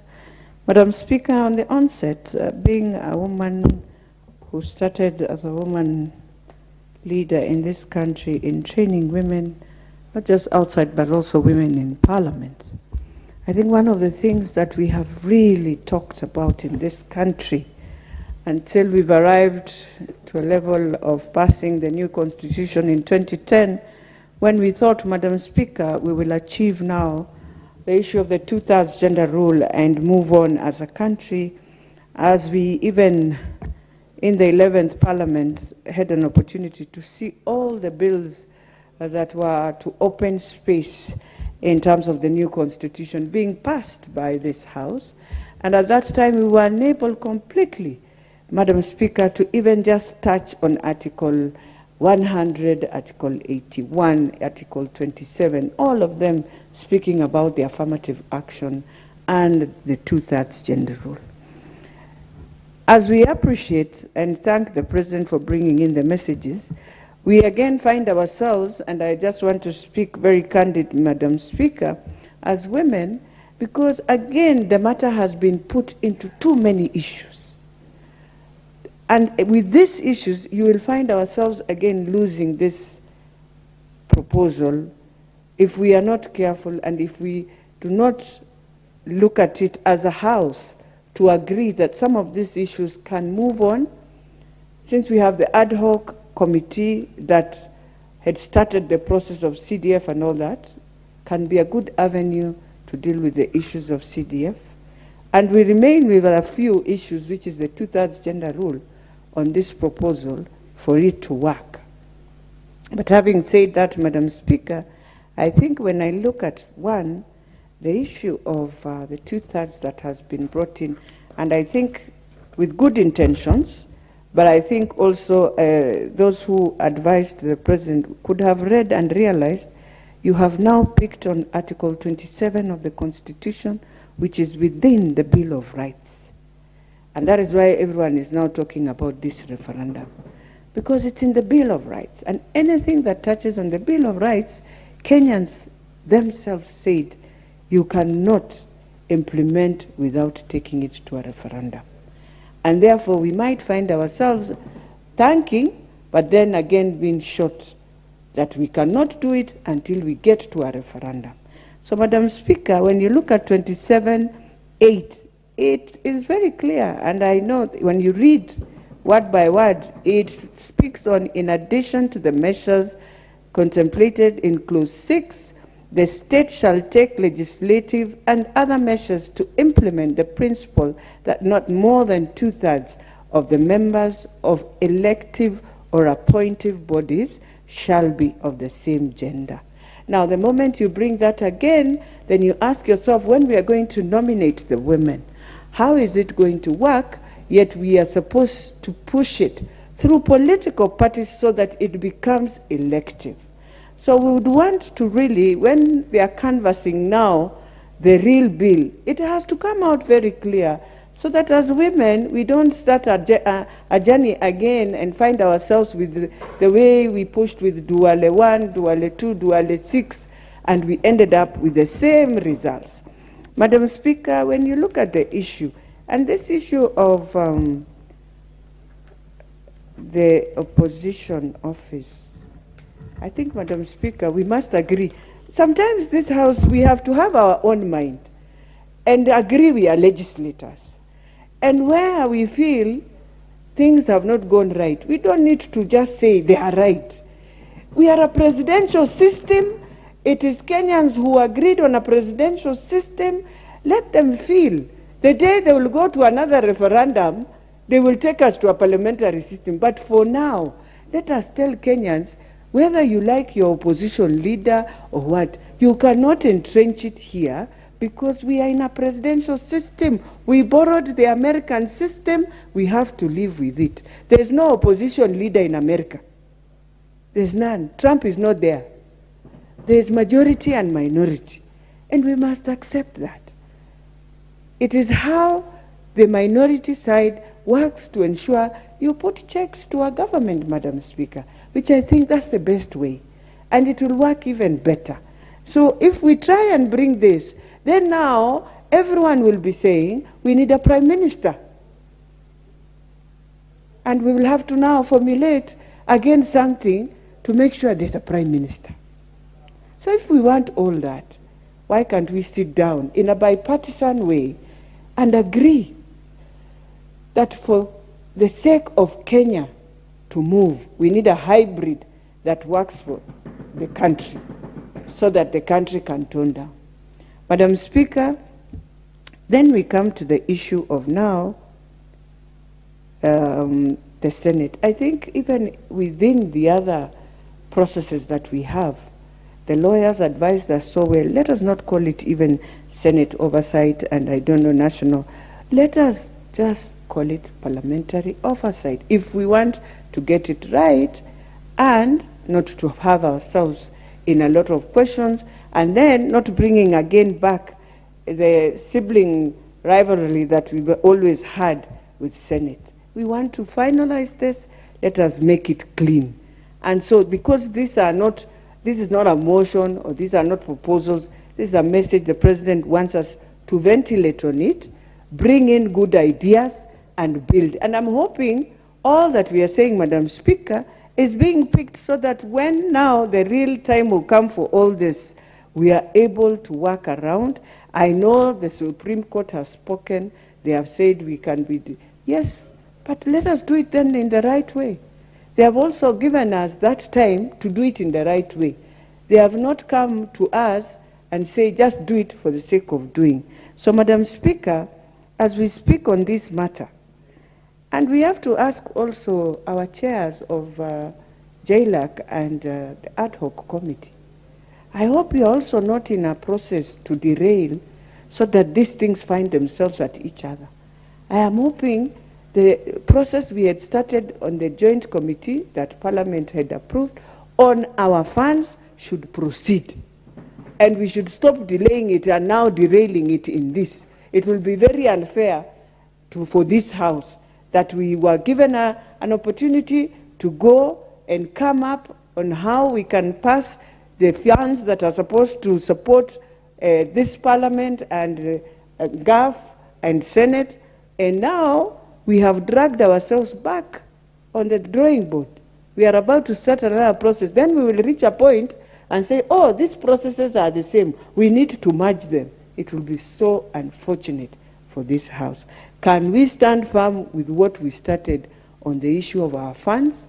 We deal with our funds as we await on this, and this is a process we also need to ask ourselves whether we want to see all these processes together, all these issues being put into one bill. If it goes in one bill, we are going to shoot ourselves. We shall be forced in the end to take all these issues to a referendum, and that will be very sad for this House. So let us also be an arm of legislators that believe in themselves, that you can legislate and things can move. Madam Speaker, you find that today we have left the courts to legislate. The other day, there was just a very interesting ruling where the courts just decided in finality that I think there were clinical doctors or what of Nairobi, they don't need to be paying. They were exempted out of the license that they are normally given by the county. So you wonder, how then are you going to move and how then? So, Madam Speaker, as we speak on this, I am hoping for the last, women will achieve the 2/3 gender rule, but in the right way, and I hope this House will do that. Thank you, Madam Speaker. Thank you. The member for Baringo North, the Honorable Joseph Makelap. Thank you, Madam Speaker. I want to start from the onset that the President had very good ideas by submitting this memoranda. But his advisors were not able to separate the beans and the maize. And I want to start with the position of leader of opposition. Madam Speaker, truthfully speaking, this is intended, the purpose of this is intended to cure the business of winner takes it all in an election, especially in a very close election that almost goes 50-50, and that person that commands almost a half of the country is left without participating in the democratic process of our country. Madam Speaker, I agree that this matter could become very difficult. It will be difficult in a manner that the current constitution and the current constitution of this country has envisaged that Kenya shall be a presidential system of government. That is why I want to provide logical ideas that you will realize, and members of parliament in this House will realize, that this matter will not be achieved very soon unless some few things are addressed. Madam Speaker, under this system, you can have a president who has won the elections of a country, but it doesn't have the numbers in parliament. It will be a situation where you are a president, but minority in parliament. In that case, if you now say the person who became number 2 becomes the leader of opposition, and the other one who won the election becomes a president, honestly, let's get things right. Even in this last election, and I belong to Kenya Kwanza, but I must be truthful to this nation. If the current president did not work hard to ensure that we have the numbers in this house, whatever working hard means, we had the minority, and yet we won the elections. So could you mean that we have a leader of opposition in the house, and we have a president who has won elections? So this is the complex of our presidential system. So we either choose as a country to go presidential system or we go parliamentary system. For example, Madam Speaker, take for instance, you have a leader of minority. If you want to cure this particular matter, then allow those persons running for president to also contest as members of parliament, so that when they reach here, they can obviously occupy the position of minority leader and majority leader. And many members of parliament in this house do not understand that this Constitution 2010 does not anticipate that a member of parliament is either opposition or government. We are supposed to provide what is called an oversight, a check on government. Madam Speaker, that is why when we were inducted in this house, we were told it is free sitting. What does that free sitting mean? It means each one of us has an opportunity to check and oversight government. So, Madam Speaker, on that matter of leader opposition, there is much to be done. If you want the leader opposition to be in this house, let's change the law so that people running for president and deputy president can actually run as members of parliament or senators, so that they come to the house as leader of minority or leader of majority in the house. But just imagining that leader opposition comes to this house and there is also a minority leader and a majority leader, I mean, it is clashing. It is a clash of the law. It does not require neurosurgeon. It is facts. Let us argue on facts of law, so that we try to address the issue of winner takes it all. The president of this country means it well, but the advisors, the people called lawyers who are supposed to advise and bring order, are not advising it properly. I want to say with a lot of sincerity. Let's now address the matter of oversight funds. We had already created a process, and our process to ensure that CDF and GAF are actually in the Constitution was in the correct track. And we don't want to come back again using this so that this memoranda to achieve what we want. No, let the process of anchoring CDF, NGCDF, GAF proceed as it was to the end. We shall be able to achieve the results immediately. On the matter of Senate oversight funds, Madam Speaker, I think we should be knowledgeable enough. You see, it is not about Senate. It is the people who are trying to sell something to Senate is just actually making a false hope, because it is believed that CDF belongs to members of parliament. CDF does not belong to us. It belongs to the people of Kenya. We are supposed to be the ones oversight in CDF. When we struggle in this house to ensure that CDF are anchored in law, it is not because it is our funds. We are actually oversighting to ensure that there are resources for the people of Kenya to implement programs that are not captured in the fourth schedule, functions that belong to national government that are not being catered at the county government, to be catered by CDF at the constituency level. Madam Speaker, if you create what is called Senate Oversight Fund, then Parliament will also say we also need a National Assembly Oversight Fund. If you want to create an oversight fund, let us call it Parliamentary Oversight Fund, so that everyone who is either in the Senate or in the National Assembly will be able to benefit. And I want to tell you, madam, why it is clashing. We say senators actually, to what extent should senators oversight the county governments? We have MCAs who are legislators, who are supposed to do a day-to-day oversight of county governments. So at what level do the oversight of senators go? You know, let us face facts as they are. MCAs are supposed to do oversight to the governors and the county executives and the people doing expenditure at the executive at the county level. We at the national level, we oversight the national executive. The senators, to what extent do senators oversight the county governments of this country? These are facts that whether you are in Kenya Kwanza or Azimio, it is facts as they are.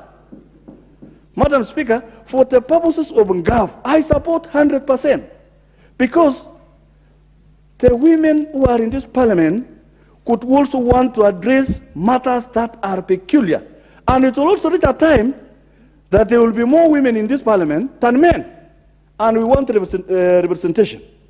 And they want to actually perform their functions well.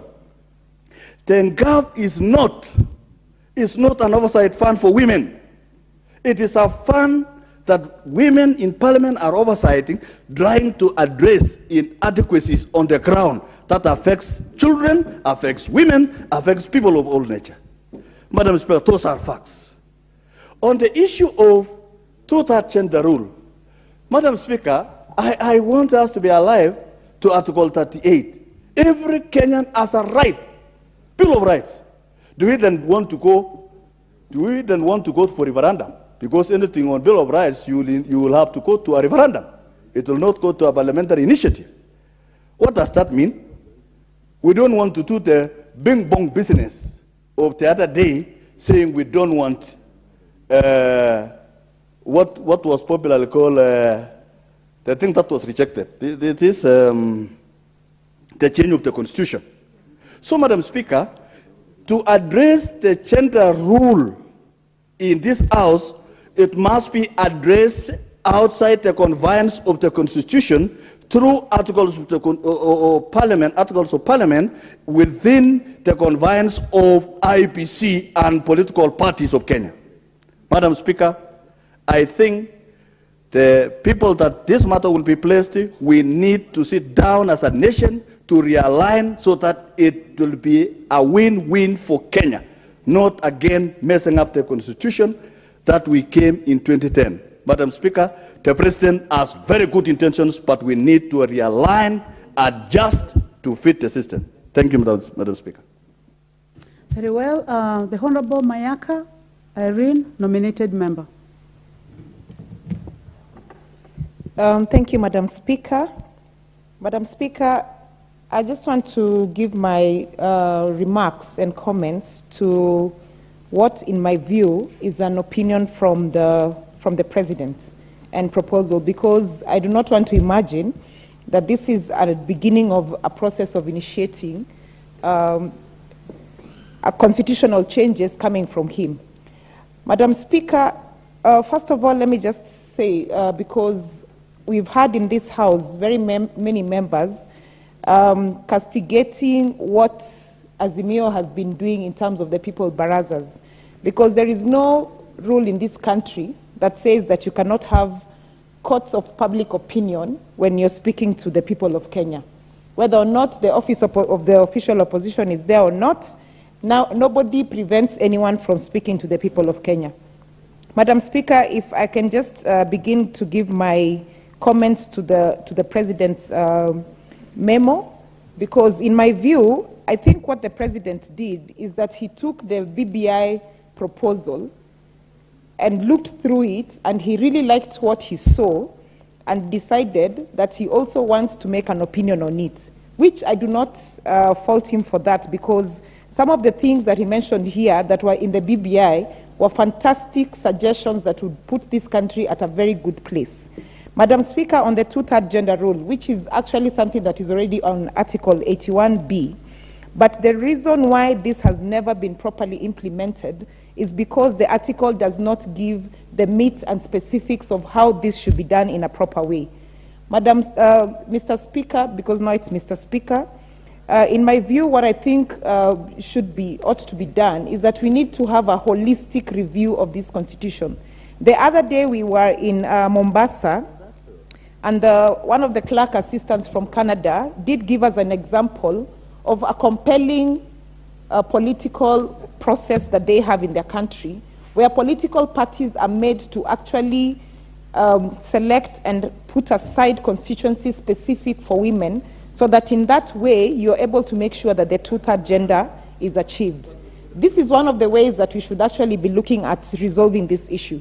Because, Mr. Speaker, we have had the affirmative action, women coming through the affirmative action, who have been fantastic examples, who have gone on to not only get elected, but others have even gone on to be elected as governor, like, for example, Her Excellency Cecile Mbarire, Millie Mabona, Martha, just to name but a few. And I like the fact that some of our male colleagues are recognizing the fact that soon it will be the male child who will actually be fighting for this two-third gender, because as things are going, Mr. Speaker, the female gender is really capturing these seats very fast. We have shown good examples out there, and people are electing women even more. Mr. Speaker, if I can just give my comments on the official opposition. Again, back to the BBI. The spirit behind BBI was that as a country, we should never have a situation where the winner takes all. And one of the things that it advocated for is that not only should we have the office of the official opposition budgeted for as well, but that we should also have a shadow cabinet. What the president is proposing right now, ideally, as per the courts that rule that these initiatives cannot come from the president, which I do not agree with, even though we respect the decision of the court, I think this is a matter that should also be taken back and prosecuted through a public participation decision. It cannot come through the presidency. And as I said, these are his ideas, his proposals, which are rightful, but this is not the process that should ideally be followed.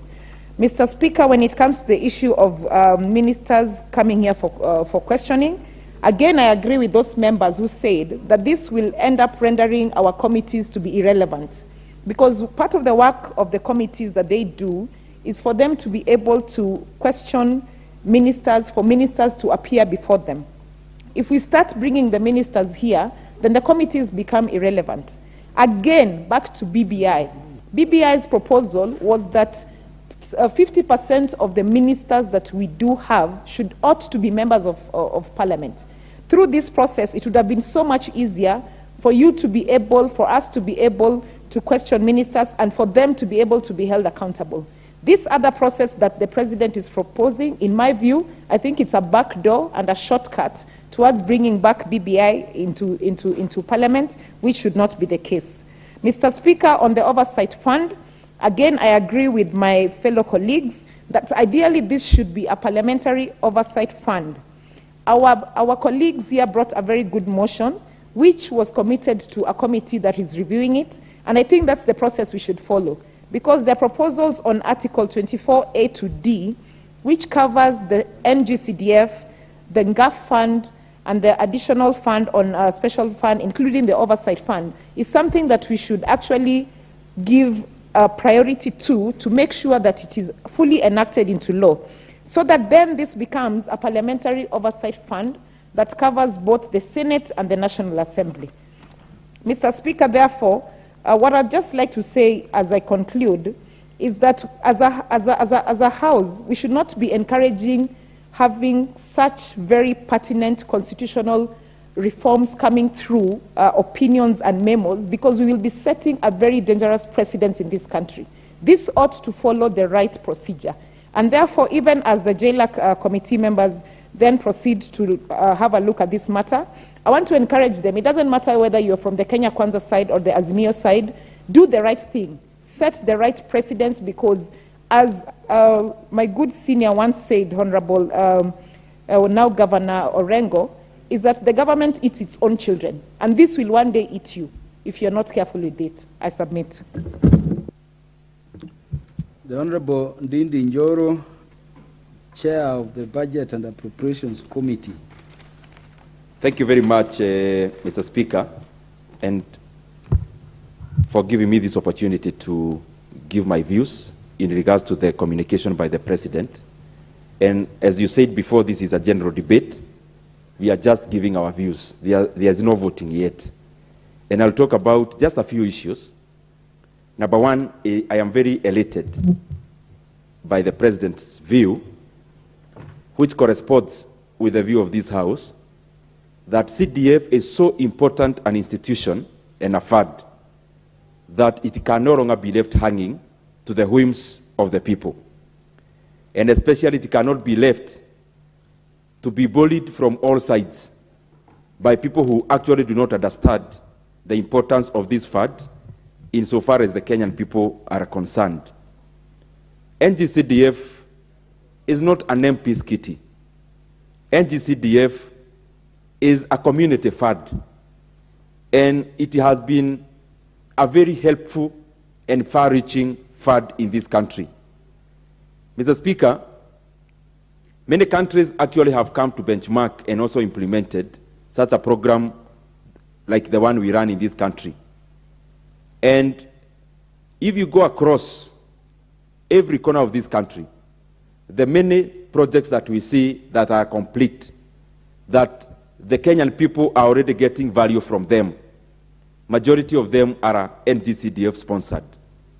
In fact, Mr. Speaker, if you go around the country, you could hardly identify a stored project that is funded by NGCDF, because the processes are very thorough, and especially the monies that are put aside for development that fund is protected, and only 5% is actually left for other things other than development. That is the recurrent expenditure of the office that we call admin. Mr. Speaker, today I came to this House late because I was in Kiharu yesterday and today, and I'm still talking about NGCDF. We have been able to launch a program we are calling Kiharu Masomo Bora program, which is covering all our day schools in Kiharu. In total, 14,000 of them, 14,000 learners, and 60 institutions, sorry. It is covering 60 institutions and 14,000 learners in our day schools. And through NGCDF, we have been able to optimize the fees, the requirements of the school, and the money that is required, to the point where we have been able to scale down the fees payable by the parents per student to only 1,000 per term. Only 1,000 per term, Mr. Speaker. And the way we have done this is to optimize the supplies that the schools get, so that if we pull CDF money and resources together, then we are able to aggregate all the supplies in terms of, for example, stationery and other educational needs, and also meals. Out of only that 1,000, because of the help of Kiharu NGCDF and other stakeholders, Mr. Speaker, all the learners will be able to take 10 o'clock tea or uji in school. They'll be able to get lunch, which is actually not just githeri every day, but only 3 days githeri and 3 days rice. And we are also providing lunch, including 10 o'clock meal, uji or tea, even on Saturdays, so that all the learners can remain in school actually 6 days a week. I'm talking about Kiharu because this is an NGCDF project, Mr. Speaker. And there are many such kind of projects across the country where, because of the thorough oversight by these members of this House, that these monies are able to reach to the corners where actually the people need government support and government resources. And therefore, putting NGCDF and anchoring the same in the Constitution is a very noble cause, because some of the projects that we undertake, like the one I've just talked about, like Kiharu Masomo Bora program, will need to be sustainable. And for sustainability of the NGCDF programs and projects, then we need to be sure that this kitty is here for posterity for many years to come, because the kind of plans we do are not just plans for today, but plans for tomorrow and the other day and next year and to the future. Secondly, Mr. Speaker, I want to say something about Senate Oversight Fund. Mr. Speaker, I have a privilege to be serving this House and the Kenyan people in the Budget Committee. We appropriate over 370 billion Kenya shillings that goes to our counties. And Mr. Speaker, some of these monies can unlock our local economies, our village economies, our taxonomies across all counties if these funds are expended in a manner that will stimulate the economy. But unfortunately, the bulk of this money goes into paying salaries and goes into paying recurrents, the ones that survive after most of it, of course, takes off through the leadership. Mr. Speaker, we need men and women who will be able to be the eyes of Kenyans in regards to how counties expend this public money. And therefore, it will go a long way into giving our senators enough strength in terms of funds to move around, to question, to do all manner of audit. Not the audit in terms of the books, but audit in terms of the projects conducted or undertaken by counties, even in regards to the value for money, and in regards to the use in terms of how these programs help the Kenyan people. And therefore, it is good for us to extend this fund to the senators. They are doing a very good job. We need to support them so that they are able to look after the bulk of the money, close to 400 billion, that you said to our counties. In fact, if county monies were able to be expended the way we do CDF, Mr. Speaker, the national government would be left with very little to do, because this is so much money in our villages, supporting education, supporting healthcare, supporting all other functions that we conduct and also that would be conducted by the county governments. And therefore, Mr. Speaker, it is a good thing that we support our senators, give them the tools they need to conduct thorough oversight to our counties, Mr. Speaker, because it is important. Mr. Speaker, the issue of two-third gender rule and the other issue about the office of the leader of opposition, I want to talk broadly about the two in regards to democracy. Mr. Speaker, our democracy has come from far, and we are growing, we are becoming a champion in the region. And looking back, Mr. Speaker, even to the inception of democracy itself, the democracies that actually are anchored properly are democracies that grew after countries developed state machinery or bureaucracy, and therefore democracy came after the state actually existed. And countries that actually have democracy coming before the state, they never experience stability. But countries that experience first a strong bureaucracy, a strong state, then democracy comes to check, they usually thrive. And Mr. Speaker, you cannot check a state that does not exist. And therefore it is important, even as we talk about strengthening our democracy through the two issues that the President communicated, that we realize that for a democracy to thrive, a state needs to be strong, number one, but also number two, for us to move out of the politics of static, toxic identity, we need to create other fluid identities. Currently, our politics is domiciled on the basis of tribe and ethnicity, which is toxic, and there is no movement. But when we create industrialization, we create a good economy, Mr. Speaker, then we have other identities, like where we work. We create other identities like the level of education, which is fluid because anyone can move from this area to the other in terms of identities. And therefore, Mr. Speaker, I think we are in the right direction by first checking on our economy so that even as we build on that in terms of governance, then our democracy will be premised on an economy that thrives, and the people who are already engaged in being active agents of our economy. Thank you, Mr. Speaker. I submit. Honorable Dindi Njoro, I want to call upon all MPs who are coming the first time to visit Kiaru and see by themselves what CDF is doing for Kiaru people under your oversight. and I think as a person who has seen it, I know it is good. The gentleman from Nyando, the Honorable Jared Okello.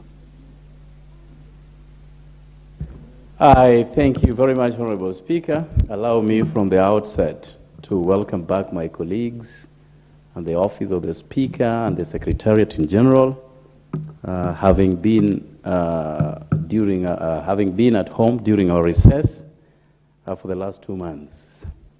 On the same breath, Honorable Speaker, allow me to express our collective frustration and resentment as a House on this matter of NGCDF. Before we went home for our recess, Honorable Speaker, the CS Treasury did make an undertaking that from the 9th day of December 2022, 2 billion shillings were to be expended to our accounts every week, which by now, Honorable Speaker, our accounts should be having, every individual constituency account should be having 80 million shillings, Honorable Speaker. The Cabinet Secretary has walked back on all the promises he has made, and up to until the time we showed up in Mombasa during our induction and staged a small go-slow, we had not received anything, Honorable Speaker. This House is a co-equal branch of government with the executive and together with the judiciary. This House has gone into lengths to midwife and legislate pieces from the executive without any delay or any ordinary delay. But here we are, executive makes promises to us that are never respected, Honorable Speaker.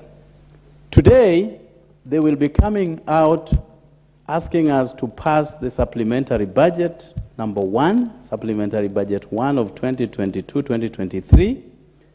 I want to ask this House to refuse to pass this supplementary budget until the entire NGCDF monies are wired into our accounts. Why do I say this? Most of our children who solely depend on the bursaries are still holed up at homes without any recourse.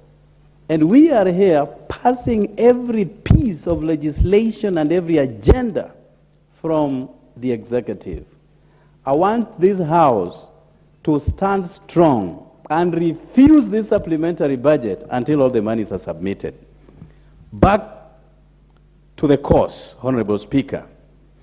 There are 4 issues that have been raised by William Samoei Ruto as regards the memorandum to the Speaker of the National Assembly. And that is on oversight, Office of the Official Opposition, NGCDF, and the gender representation, Honorable Speaker. Now, if you read Article 255 of our Constitution, apart from the NGCDF, all these must go through a referendum. All of them, Honorable Speaker. And NGCDF, as you did allude to, Honorable Speaker, during your contribution, there is nothing illegal about NGCDF. There is nothing unconstitutional about the NGCDF Act of 2015. But we still want to strive to anchor it in law so that it can be solidified in a way that no court in this republic would once again tinker with it or throw it out or disturb it, as we have seen in the recent past, Honorable Speaker. So I'm very much afraid that if we carry out an omnibus legislation and include NGCDF in the proposals as advanced by the President, then the NGCDF as an act may face, the wrath together with all these 3 that have been presented by the President. And therefore, I ask that let us decipher issues. If it is about NGCDF, let it be a stand-alone advancement of proposed legislation. Let us not lump it up with the rest that probably are likely to face a problem. with the judiciary branch of our government, Honorable Speaker. And therefore, I would ask that even as JLAC retreats to look into this, let NGCDF be a stand-alone. Let it not be together with the rest, Honorable Speaker. Honorable Speaker, it shouldn't be lost on us that why BBI's fate died at the Supreme Court is because the former president, Uhuru Kenyatta, did gazette a team that was going around the country to collect views as far as changing certain constitutional issues happened then. And therefore, the mere fact that the president gazetted that team, the entire BBI died in the hands of the 7 judges. Now, President Uhuru only gazetted and did not do anything else. We have been invited by William Ruto by way of a letter to the Speaker of the National Assembly. And not only that he has written a letter, he has included a memorandum, and he has also suggested areas where these changes should be made. I'm very much afraid that if this goes before a court of law, and indeed it will, through the civic society or the civil society, this thing will be dead on arrival, just because President Ruto is putting his hands in the changes of our Constitution, Honorable Speaker. And we also need to see the amendments for what they are. There has been a proposal to bring in cabinet secretaries in this House. What does that therefore mean? That the work of oversight committees are going to be dead. Because what will be the role of PSC? What will be the role of PIC if those cabinet secretaries can personally present themselves before this House, Honorable Speaker? And this is an elaborate process of killing the role of the opposition. You do understand that when you talk about PIC, when you talk about PSC, and all the oversight committees, it is only the opposition that occupy and dominate these committees, Honorable Speaker. And by so killing these oversight committees, you inevitably kill the opposition. So on this other hand, we are being conned to get into this trap so that we can allow ministers to come here, killing the oversight roles, but at the same time we are told, by the way, we also need the role of official opposition leader in the House. I mean, I think we are smarter than that, Honorable Speaker, to be brought into this conundrum. Honorable Speaker, this is something that will go before the Republic, and Kenyans will have to voice their concerns on this matter. I do not know how prepared Kenyans are to increase 100 female gender into this House, 100 of them, and how that feeds into the national budget at a time when the country is suffering, and not less than a cabinet secretary in charge of Treasury has come out to say this country is broke. And you are also saying at the same time that let us bring in 100 more women into the National Assembly. Honorable Speaker, in order to cure this, because again, it is important that this House is balanced, why can't we compel political parties that during their nomination processes have equal number of women as those of men inside this House, so that at the end of the day, we do not lump up more additional budgets into the House, but only cure the number of women to be brought into this House by way of political parties, Honorable Speaker. And by that, we are going to adhere to the law, and we are going to sidestep this idea of pumping in additional 10 billion shillings into the budget of this National Assembly or of the Senate, Honorable Speaker. And with that, I thank you for the opportunity. Thank you very much. The Honorable David Gikaria, the person under whose charge our environment is protected. Thank you. Thank you, Honorable Speaker, and my good friend, Honorable Kaluma. First of all, Honorable Speaker, I rise to support this motion. And Honorable Speaker, when you're giving your remarks or you're giving your contributions, Honorable Speaker, I really followed keenly.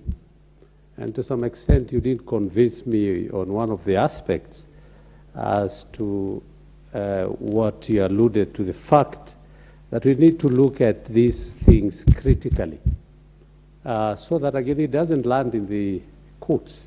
And again, it is thrown out just because of a few legal technicalities.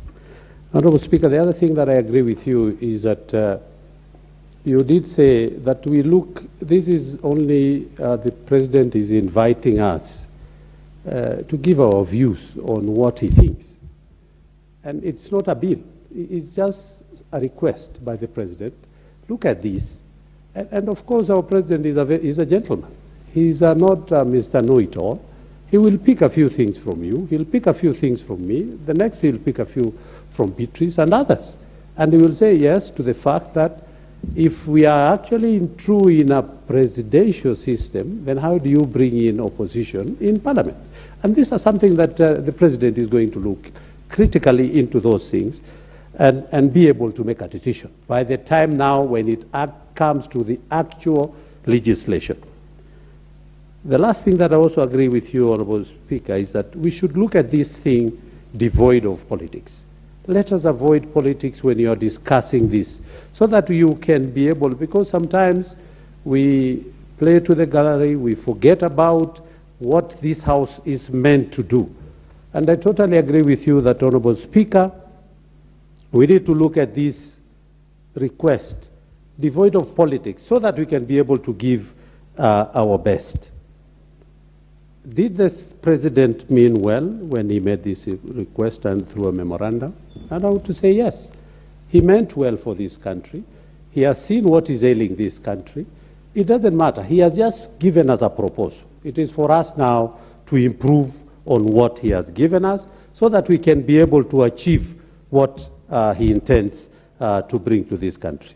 Thirdly,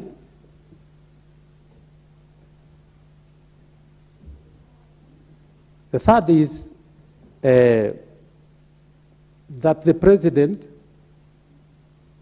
himself has checked and seen what is ailing this country, and he wants to bring those changes so that we can be able to.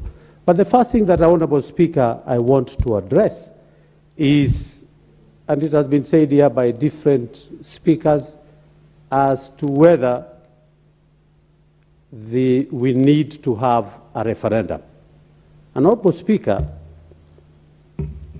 and I've learned a lot from you, from Honourable Otiende and others, is that, Honourable Speaker, if you look at Article 255, Article 255 gives us the amendment of this Constitution.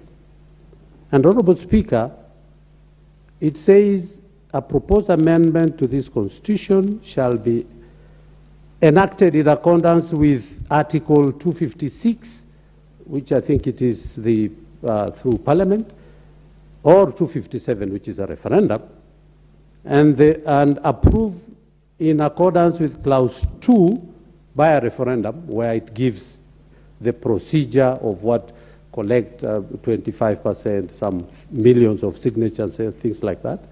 If the amendment relates in any of the following mandates. And Honourable Speaker, this is where we really need to look at as members of Parliament, so that we also look at, and we also, even as we are talking, Honourable Speaker, this country has become a country of politics almost every other day.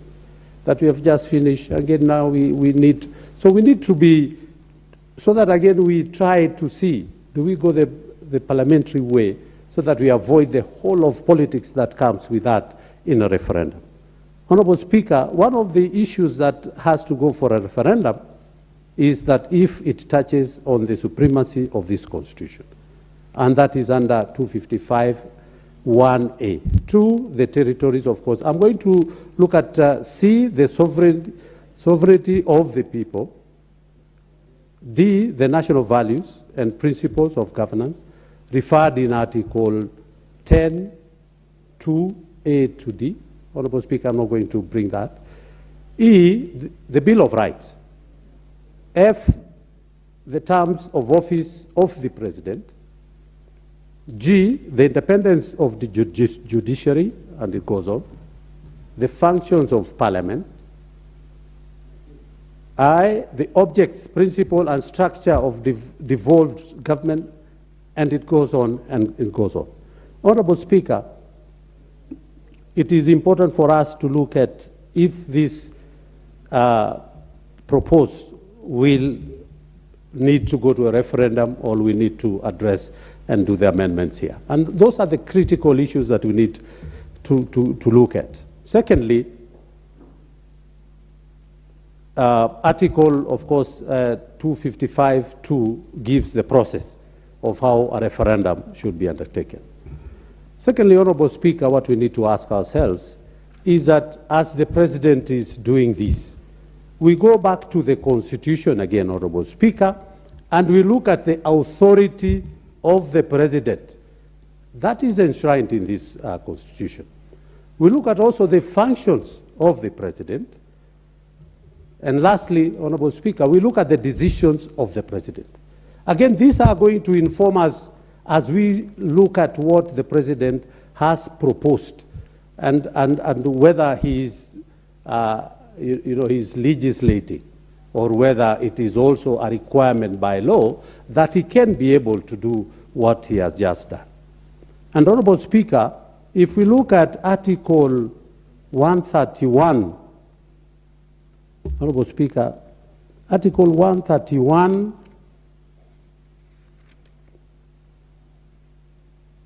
Article 131(1)(e) is that the President, that is Article 131, says the President, and E says is a symbol of national unity. Is he doing this for purposes of individual gains or as a symbol of to bring a national unity? Yes, Honorable Speaker, I think that is what the President is doing. If we look at the same Article 131(2)(c), Honorable Speaker, it says that the President shall promote and enhance the unity of this nation. And again, Honorable Speaker, when I look at the proposals that he has brought, all the proposals are there. That is exactly what the President has been given a mandate by this Constitution to be able to undertake. And those are the things at the end of the day is what we will be checking so that we can be able to. Secondly, Honorable Speaker, is Article 132, and those are the functions of the President. And what is this, the function of the President? Under Article 132(1)(c), the President shall, and it says once in a year. Let me go to the particular one where I want to refer, is Article 132(1)(c) subclause 1, or Roman 1, sorry. And it says once a year, the President report in an address to the nation on all the measures taken and the progress achieved in realization of the national values referred to. And that is also a function that, and has the President done that, Honorable Speaker? Yes, that is what has been done, Honorable Speaker. If you look at Article 132(2)(b), and it says the President shall nominate and with the approval of the National Assembly appoint any and dismiss. Article 132(2)(b) is the Attorney General in accordance with Article 152. And what is the Attorney General's function? Is to advise, is a legal advisor to government and the President. And I don't know whether the Attorney General has not done his part to be able to give the President that aspect of legislation. And lastly, Honorable Speaker, is 132(4), where it says, Honorable Speaker,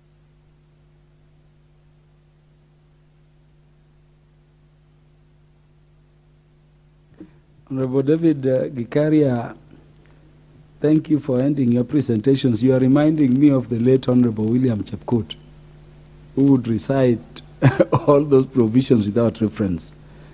Would we have the gentleman from Kitutu Masaba, the Honorable Clive Gesario?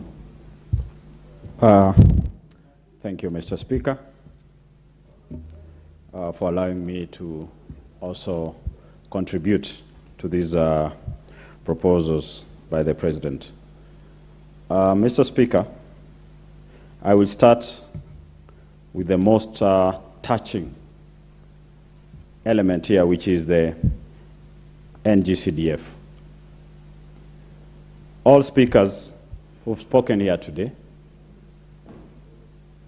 have spoken on the importance of NGCDF.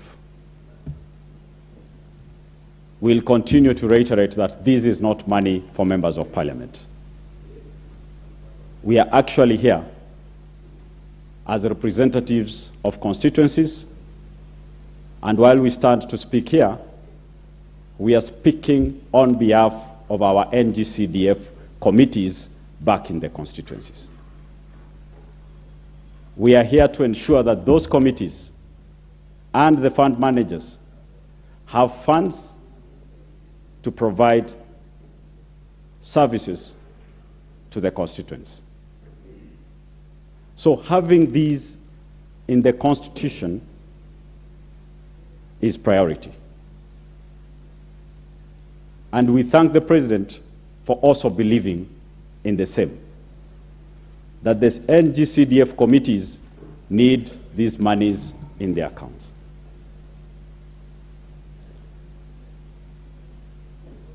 The government or Treasury did promise to be releasing 2 billion weekly. That was in December. Actually, it was in November. To date, only 10 billion has been released. The financial year is coming to a close.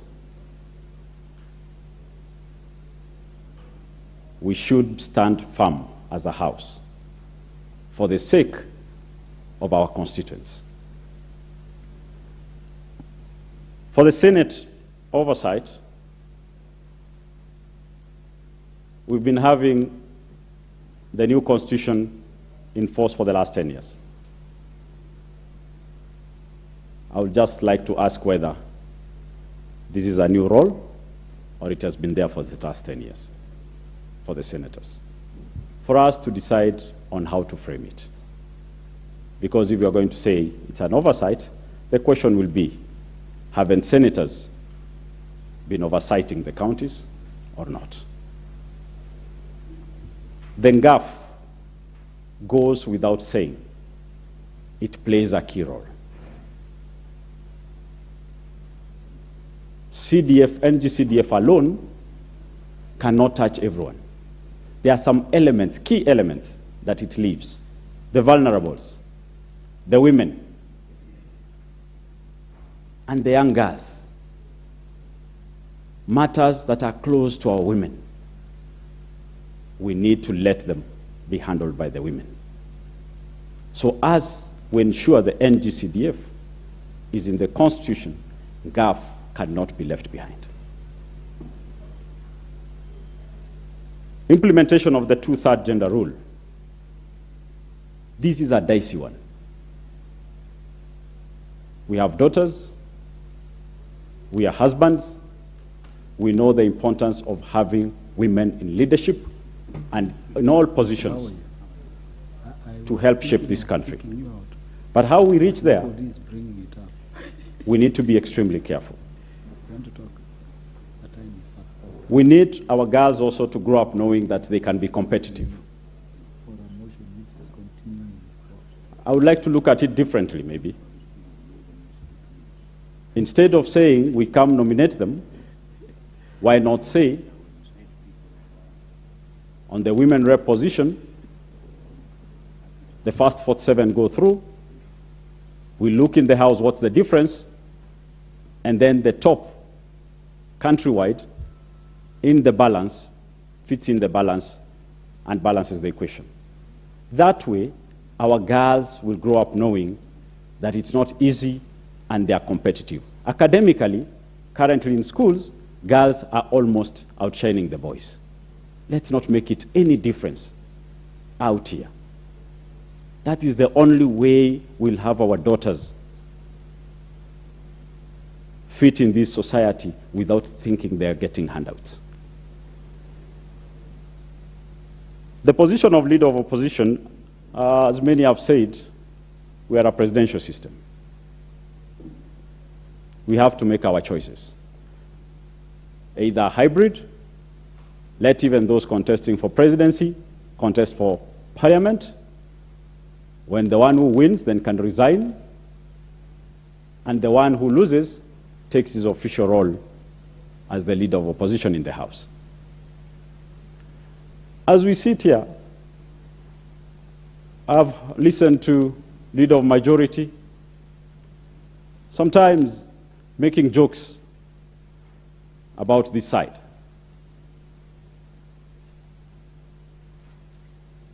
We meeting the people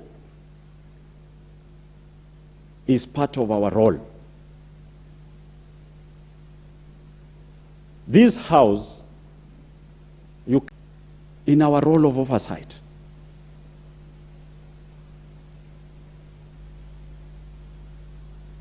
there is no responsibility of him coming here to defend the executive.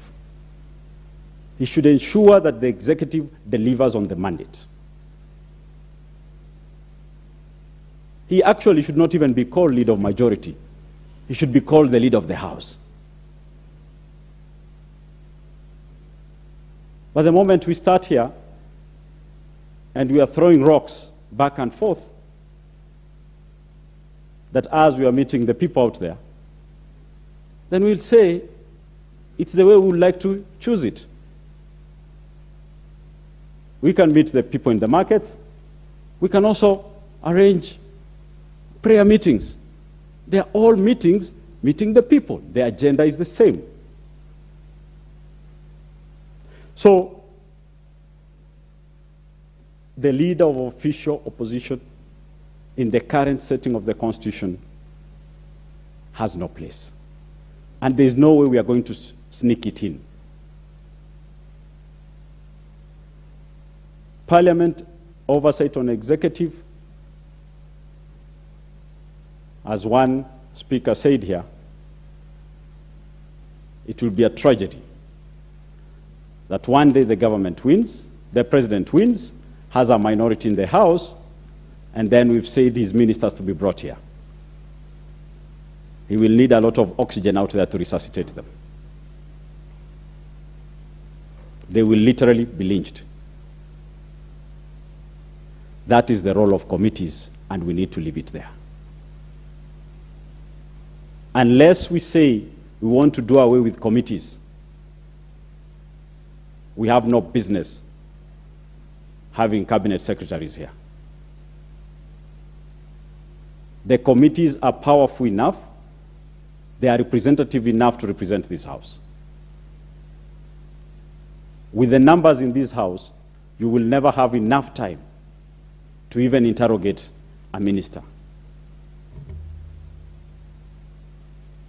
So the best way is let the ministers be dealt with at our departmental levels. There are no shortcuts. If these are to come into the floor of the House, let them come as separate bills. So that if either falls on the way, let it fall by itself.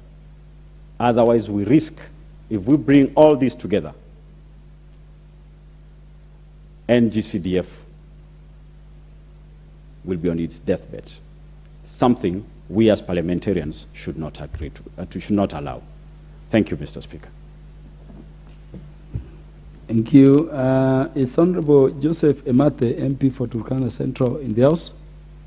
Not there. Give me Honorable Dido Raso, the Vice Chair of the Committee on Administration and Internal Affairs.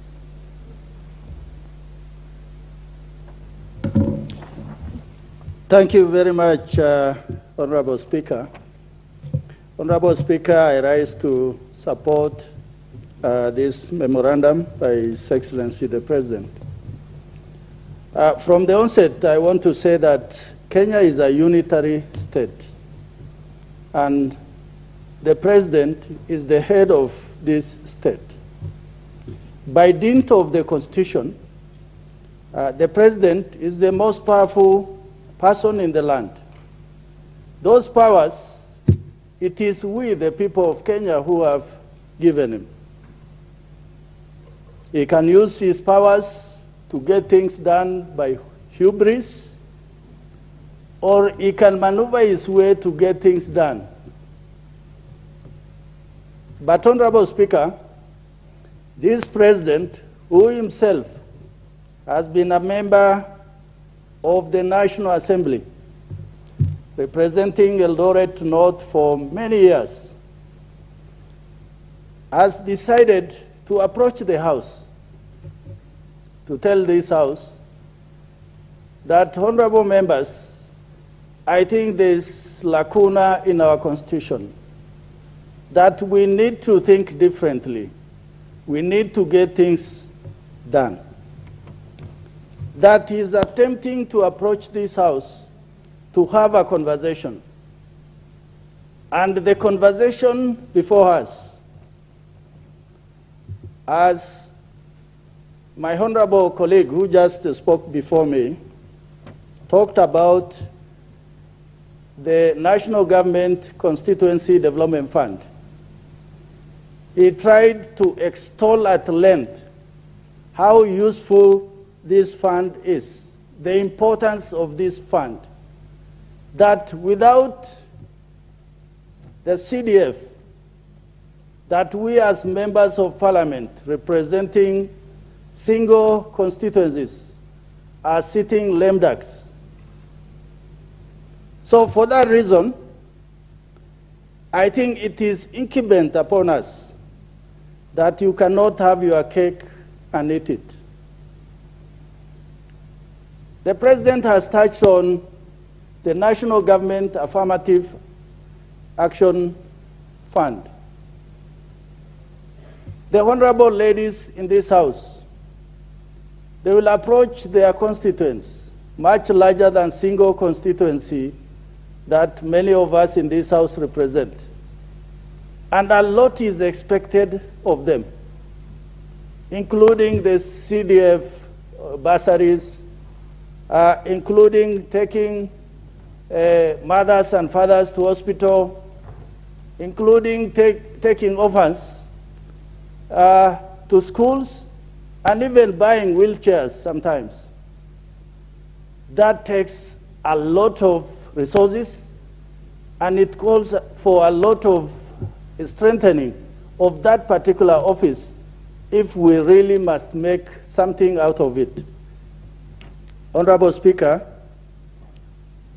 to fix the conundrum of CDF, what the President has said, guys, let us put it in the Constitution so that the vicious litigants year in, year out will not be taking Parliament to courts. The same thing, Honorable Speaker, on the issue of the Senate Oversight Fund. The senators of Kenya oversight 47 counties that are annually given about 370 billion shillings. That is a lot of money. Without oversight, without anybody raising a finger, that appears to be money going down the drain. We all come from counties that are year in, year out, are raking in billions, but you don't see where that money goes. Somebody must look at these resources and tell the citizenry that here something is disappearing. In the absence of giving the senators those powers to go around and engage with both the county government and the citizenry, then I think we are throwing good money after bad money. And it must stop somewhere. And the only way this can be stopped is by senators not going to kneel down to the governors, but by them appearing to be the watchkeepers on behalf of Parliament. Honorable Speaker, on the issue of gender, for those of us who have been long enough in this August House, our women colleagues have approached us severally to actually talk about this issue of two-thirds gender. But we have sat on our hands. And yet, the reason why today we have increasing numbers of women members of Parliament is because we have given the few, through affirmative action, the hands upon which they will be able to stretch the muscles of other young women leaders. Unless this is entrenched, unless we look for a formula to get enough women to be in this House, then I think it will not be possible for them to get the chance to occupy the highest offices in this land. So that we don't appear to be giving women favors or like handouts, let them be given opportunity to exercise their leadership in this House. I think the thinking that the President has brought on board is noble, it is doable. I think as a House, we must rise to the occasion. Finally, Honorable Speaker, the issue of leader of opposition.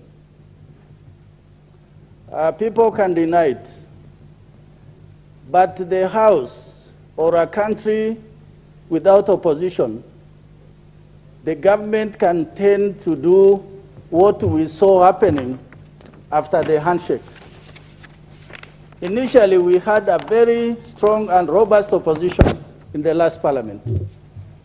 But as soon as there was a handshake, the opposition was killed. And the government of the day did whatever they wanted to do with hubris and despotic approach to many issues. And for that reason, I think when we borrow from other jurisdictions, and we do that from the US, from the UK, and we have seen that it is the opposition that puts the government on its toes. And I think we as a House must actually for once put aside our political philosophies. That sometimes is not Kenyan. The different sides of the divide borrow different philosophies, but we do what is good for this country. And finally, I said the ministers appearing before the House. Severally, the chairmen have been coming to the House with the statements and reports. And we ourselves have been challenging those members to the extent that we tell them that you guys are just messengers. You will not be able to convince us. Now, the President is saying, guys, I want to give you my ministers to come and respond to your questions. And we are saying no. So sometimes we must ask ourselves, what is it that we really want as a House? Thank you, Honorable Speaker. Thank you, honorable members. We have barely less than 30 minutes to go. So I have to encourage those of you who are going to get time to be as targeted as Honorable Dido Raso. If you can, be done within less than 10 minutes, be done so that colleagues get the time. The Honorable Beatrice Kimei, the gentle lady from Kericho County. Thank you, Mr. Speaker, for giving me this opportunity to contribute to this general debate on the proposal by His Excellency the President to Parliament to consider amending the Constitution. And Mr. Speaker, many members have spoken to the same, and I want to start by appreciating what the members have said. And constitutional amendment is not something new. In Kenya, the first Kenyan constitution has been amended severally. Even America, they have amended their constitution over around 27 times. India, over 90 times. Mr. Speaker, it shows that the importance of amending the constitution is actually to adjust provisions that are inadequate. And to add to that, Mr. Speaker, it shows that amendments are necessary to correct the national weaknesses and, of course, to adapt the changes that come with it. In this case, Mr. Speaker, just the way other members have spoken, there was the PPI that, of course, had some good part of it. And I remember the President looked at it. He also spoke to it and said there are good side of the PPI and there are those areas that needs to be corrected. However, it never saw the light of the day. So in this case, Mr. Speaker, I want to, in a very special way, appreciate the fact that it is coming to us to look and to speak to it. Mr. Speaker, sir, the 4 issues that His Excellency forwarded to us to speak to are very important. Maybe to start with is the NGCDF and the GAF. Mr. Speaker, I want to appreciate the members who have been here before. They have worked hard using the NGCDF and GAF. And Mr. Speaker, Honorable Ndidi Nyoro, in a few minutes, gave us what is done with the NGCDF. I want to congratulate him for that and the many other members. However, I was only in a way unhappy and disappointed that he never mentioned the GAF, which is actually a national government affirmative action fund. But I appreciate the members who have spoken to it. Mr. Speaker, when we were in Mombasa, you realize that we didn't have the minority, the majority, the opposition, and the government. All of us spoke to this very, very important, the important funds. Because even now, Mr. Speaker, back in the counties and in the constituencies, our children, others have gone to school, others are waiting for the bursaries. So this is very, very important. So when the President brought this one in to be anchored in the Constitution, it has meaning, and we will not be having people going to court against it. We will not be having people speaking against it. And with this knowledge that NGCDF and GAF, members of Parliament who are here, are just doing the oversight role. And I wish Honorable Oundo was here so that I would speak to him and let him know that women reps are also members of Parliament, because he talked of MPs and women reps. We are also members of Parliament.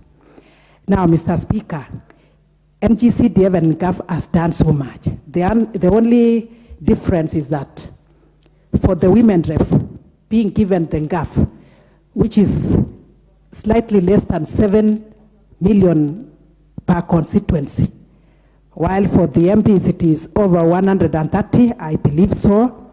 But still, even with that, it has done so much. We've spoken to widows, single mothers, orphans, elderly, and even children, fighting the gender-based violence, which is not only affecting girls and women, it is also affecting boys and men, and we are speaking to that. So I want to support this, that NGCDF and GAF should actually be anchored in the law. Same to the Senate Oversight Fund. I support it, Mr. Speaker. Why am I saying so? If you look very keenly, you will realize that people who go to Senate, to what I normally hear from the village, are people who already, they are satisfied, they already have what they needed, because they say there's no money in the Senate, so, and then they do so much of oversight. So I also support that, Mr. Speaker. Now, coming to the gender, the 2/3 gender rule. We waited in the last parliament, the 12th parliament, for members to pass it. The unfortunate part of it is that it was not passed. And this time, I've just listened to members. Others are not sure of what the president has, he actually was speaking to gender rule, what it means. From what I understand, of course I know it will still come to the House. It's not that we will have many members who are actually just to fill in the space. But now we will not have extra members. That is why some members were talking of, we don't want to have 10 billion. It is not that, Mr. Speaker. If we have 47 members and the top up from nomination should come from the gender that is less. And this does not mean it is only the women. I don't know why there's this misunderstanding that when we talk of the 2/3 gender, it is talking about women. We are not lesser. It is only that from the past, people didn't understand who women are and their ability. But now, I want even to appreciate that we have the CSS, the PSS, and the many MPs, senators, and all that, leaders, women leaders. So with time, people would understand. Mr. Speaker, it is very interesting that even back and in our constituencies and counties, people say, let's have the seat for women, that is the women's woman rep seat, and then the others are for men. But let people understand, women are also leaders. So I will appreciate when this one is also anchored in the Constitution. It will give women strength. And don't forget, Mr. Speaker, we have also been speaking and talking about the boy child. At the moment, as members have said, and even me, I know, girls are working very hard in schools.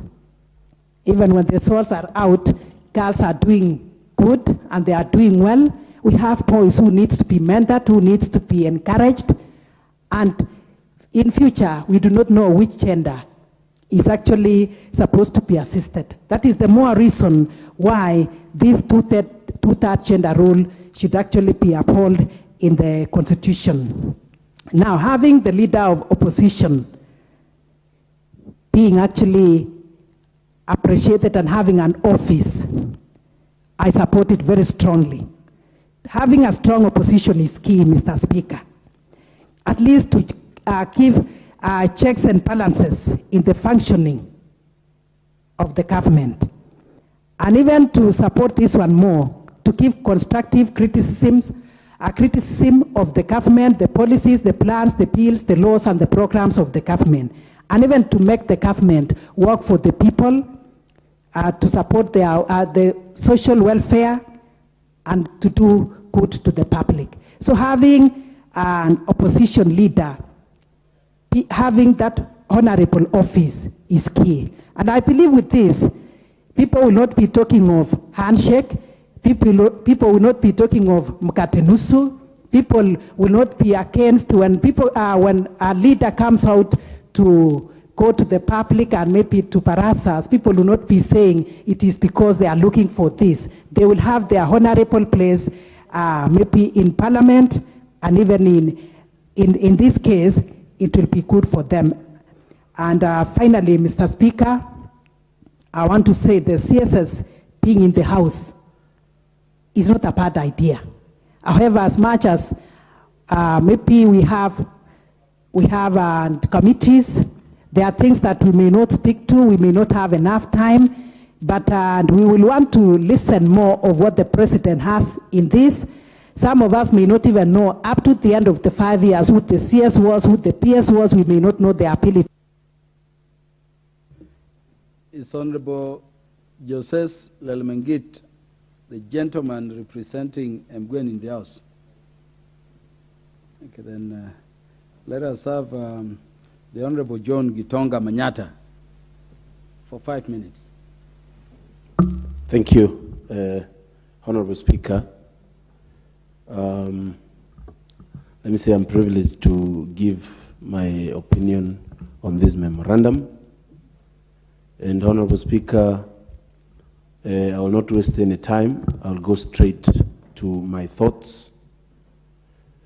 Number one, I want to actually say the President has conjured a very good debate, a debate that is enriching what we are supposed to be doing in this House.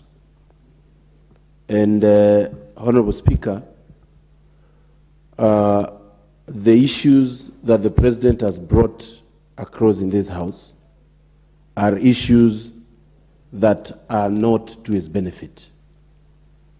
As a matter of fact, I'm looking at all these issues. I see them benefiting this House, and some benefiting even his opponent, who he competed with in the last election. Honorable Speaker, the issue of two-thirds gender rule is an issue that has been very pertinent in the debate in this country. And Honorable Speaker, while you gave your submission, I was very keen on your opinion on solving this issue. And I want to say that, yes, this issue is in the Constitution. And so, there is a need to know how to solve it. It is not an issue that cannot be solved. But the formula the President is bringing is a formula that can actually solve this thing once and for all.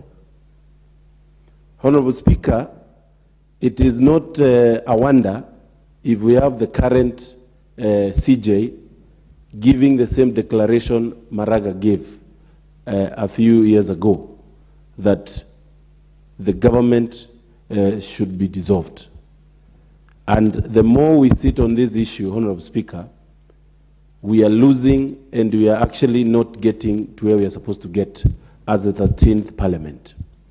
And I feel this Parliament has what it takes to look at these recommendations by the President and come up with something that can be able to help the two-thirds gender rule to be finalized one and for all. And we don't even have to talk much, because we know the gender rule is a rule that can apply both ways. It is important to note that the increase that we are talking about of the few members of Parliament will actually remove us from a very huge quagmire that this country has on it being constitutionally okay as of right now.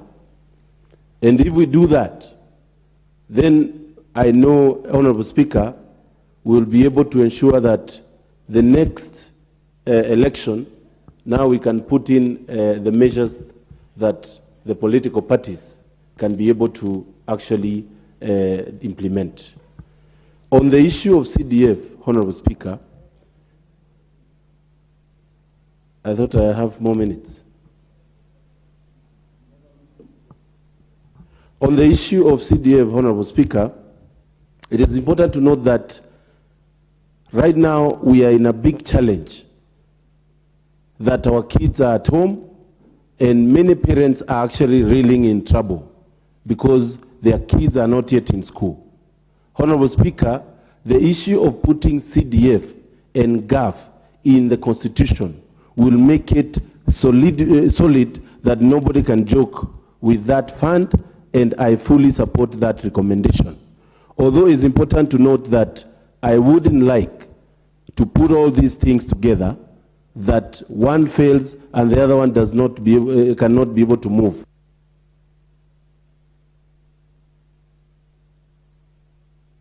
Thank you very much, Honorable Gitonga. The gentle lady from Moiben constituency, the Honorable Phyllis Bartow. Again, 5 minutes. Thank you, Mr. Speaker, sir. I rise on behalf of the people of Moiben constituency to make my pronunciation on the memoranda by His Excellency, the President, Dr. William Samoei Ruto. Mr. Speaker, I want to speak on two issues, on the gender rule and on the NCDF being enshrined in the Constitution.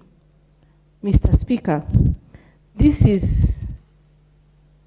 issues which the President has brought to the House for us to debate are very important. Reason, this is a President who has been a former member of Parliament, ranking for that matter. He has rose through other ranks to become the Deputy President and to be the President of Kenya as at present. So it means he has a lot of experience, a lot of insights on giving the directionality on what we need to borrow. Mr. Speaker, the issue of NCDF being entrenched in the Constitution is very important. Kenyans are very litigious. We like rushing to court, even on issues which are not, even to put bottlenecks on issues which are important to the nation. For example, this NCDF, at the moment, we have a case in court. We are not even able to dispense any or to do any development at our constituencies because the money which has been dispensed is a very small percentage. It took the intervention of members of Parliament when they went for the retreat in Mombasa to raise their voices for the executive to decide whether they want to give it or not and give it in piecemeals. Up to now, what we have is very little. The financial year is coming to an end. So it is very important that we entrench this in the Constitution, the NGAV, and the oversight fund for the senators, because they also need to be empowered. To be able to lead people, you must have the capacity, and you have to be well empowered for you to serve. So I think it is very important, and I know even if we went for public participation, Kenyans are very ready to give a nod to this NGAV, NCDF, Senate Oversight Fund, because they know the importance. They felt, they have seen this fund transforming their lives. And I want to underscore the fact that it is not money for the member of Parliament. In fact, if anything, there is nowhere where that money gets to the hand of a member of Parliament. It is for the people to develop and to transform the lives of the people. So I think it should be done expeditiously so that it is stabilized. On the issue of gender, to that gender rule, this conversation has come of age. Since the times of Beijing until now, we are still having debates on gender. We are still not meeting the two-third gender rule. Last time when we went to Mombasa for induction, we were with colleagues from all parts of the world, from Tanzania, from South Africa, and even outside Africa, and they gave testimonies of how they are ahead. They have made the two-third gender rule. But for us in Kenya, we are still struggling. It's high time we entrench this in the Constitution and do it for final so that we move and go to address other issues other than going round and round dealing with the same issue. My time is up and I can end there, Mr. Speaker, because I had only indicated I was making my pronouncement on two issues. Thank you, Mr. Speaker. For those wise presentations, the Honorable John Waluke for 5 minutes. 5. Thank you, Honorable Speaker, for giving me a chance also to contribute on this, although there's no much time. Honorable Speaker, the President of this country meant well for the 4 issues that he wrote to the Speaker of the National Assembly for us to discuss about. Mr. Speaker, one is NGCDF. Honorable Speaker, we get little money, Mr. Speaker, as a constituency. Even you, as our Speaker, it's only about 131 million shillings. Compared, like where I come from, my county, Mr. Speaker, my county governor gets 12 billion. But, Mr. Speaker, you cannot compare. It is like day and night. The work that is seen in the counties, Honorable Speaker, is quite different. You can see maybe one project in a year, while you can get more than 20-something projects that has been done by that little money, including paying fees, bursaries for our children, Mr. Speaker. Like in my constituency, I'm paying for 5,000 children, Mr. Speaker, all the money that I was given. So, Mr. Speaker, the Senate should be given money, and enough money, Mr. Speaker, for oversight. We want the Senate to oversight this money, to see where this money go to, what does the money to from the county, because all the billions are synced somewhere, Mr. Speaker, and the money is not seen. Mr. Speaker, the other one is about women of this country. Mr. Speaker, Gao should be given money. Our female MPs are equally like us. So their money should not be delaying. The way it has been delaying, they should be given money. We want to see what they are also doing with their money, because they have cried for long that the money delays. So when our money comes, Mr. Speaker, we want to see our women also get that money so that we compete in our county to do development. Honorable Speaker, we need to be very careful with the Constitution. You have been here, Honorable Speaker, I know, with me 3 terms. You remember the 11th Parliament and 12th Parliament. We passed very bad laws. One is the security bill, and the other one was finance. And, Mr. Speaker, it came from let's say the retired president. But later on, Mr. Speaker, we have seen and blamed ourselves that the laws that we passed at that time, Mr. Speaker, was not good. So our president has requested for us to amend and insert. And it is a test to us as members of Parliament, Mr. Speaker, to go through those requests. If there is one that is not suiting us, Mr. Speaker, we will not pass it. But if they are all good, we are going to pass them, Mr. Speaker, because if they are good for the country, why not? Mr. Speaker, members of Parliament in this House, some, I cannot say all members, but some get excited when they see a bill or a motion without reading it carefully. They get excitement. But we need to tell them that read and understand very well, so that you get excited when you pass either a bill or a motion. So it is up to us, all of us, Mr. Speaker, as a House together.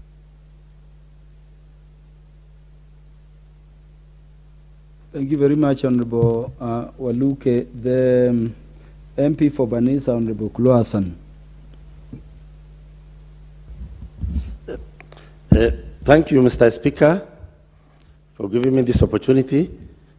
Mr. Speaker, at the inception, I want to thank the people of Banisa for giving me a second term. Mr. Speaker, this is due to the fact that I had initiated wide range of transformation in Banisa, including roads, water sector, police housing, airstrip, and etc. And I will ensure that I will work for the people of Banisa this second term and ensure that they get their democratic dividend. Mr. Speaker, on the debate that is before us, I would like to support the memoranda presented by the President. And Mr. Speaker, allow me to quote from The Riches of the Earth, a book written by Frank Fanon, and this he said, each generation must out of relative obscurity establish its mission, fulfill it or betray it. And it is in fulfilling this mission that Honorable His Excellency, Mr. Ruto, initiated this memorandum. Mr. Speaker, one of the items in the memorandum is the leader of opposition. Mr. Speaker, every country which has good democracy must have a leader of opposition. And leader of opposition is there to establish shadow cabinet, shadow ministers, come up with alternative policies to that of the government. And this is because of this, it is important as a country we have a leader of opposition. And Mr. Speaker, today our leader of opposition is automatic. Is the person the leader of the second majority leader, and it is none other than Hon Raila Amolo Odinga. Mr. Speaker, I want to say this of Hon Raila Amolo Odinga, and allow me to paraphrase from the Rivonia trial of Nelson Mandela in respect to Raila Odinga, a man of good standing, a senior citizen in this country. And this is what Mandela said, which is reference I'm making to Raila. During his lifetime, Mr. Raila Amolo Odinga has dedicated himself to the struggle of the Kenyan people. He has fought against the Kalenjin domination. He has fought against the Kikuyu domination. He has cherished the ideal of democracy and free society in which all Kenyans live together in harmony and equal opportunity, an ideal for which he is prepared to live and to achieve, and an ideal for which he is prepared to die. It is with these befitting words I want the office of the opposition to be given to our respectable leader, Raila Amolo Odinga, and therefore I support President Ruto's initiative for the creation of office of the opposition leader. The second item, Mr. Speaker, is the question of two-thirds. Order, Honorable Hassan. Honorable Hassan, how many minutes will you have? You'll have 6 minutes when the debate will continue on this motion from tomorrow. Thank you, Chair. Thank you, Speaker. So be keen on the order paper, because when it starts, Parliament will start with you. Thank you. Members, the time being 3 minutes past 7:03 p.m., this House stands adjourned until tomorrow, Thursday, 16th February 2023 at 2:30 p.m.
Break.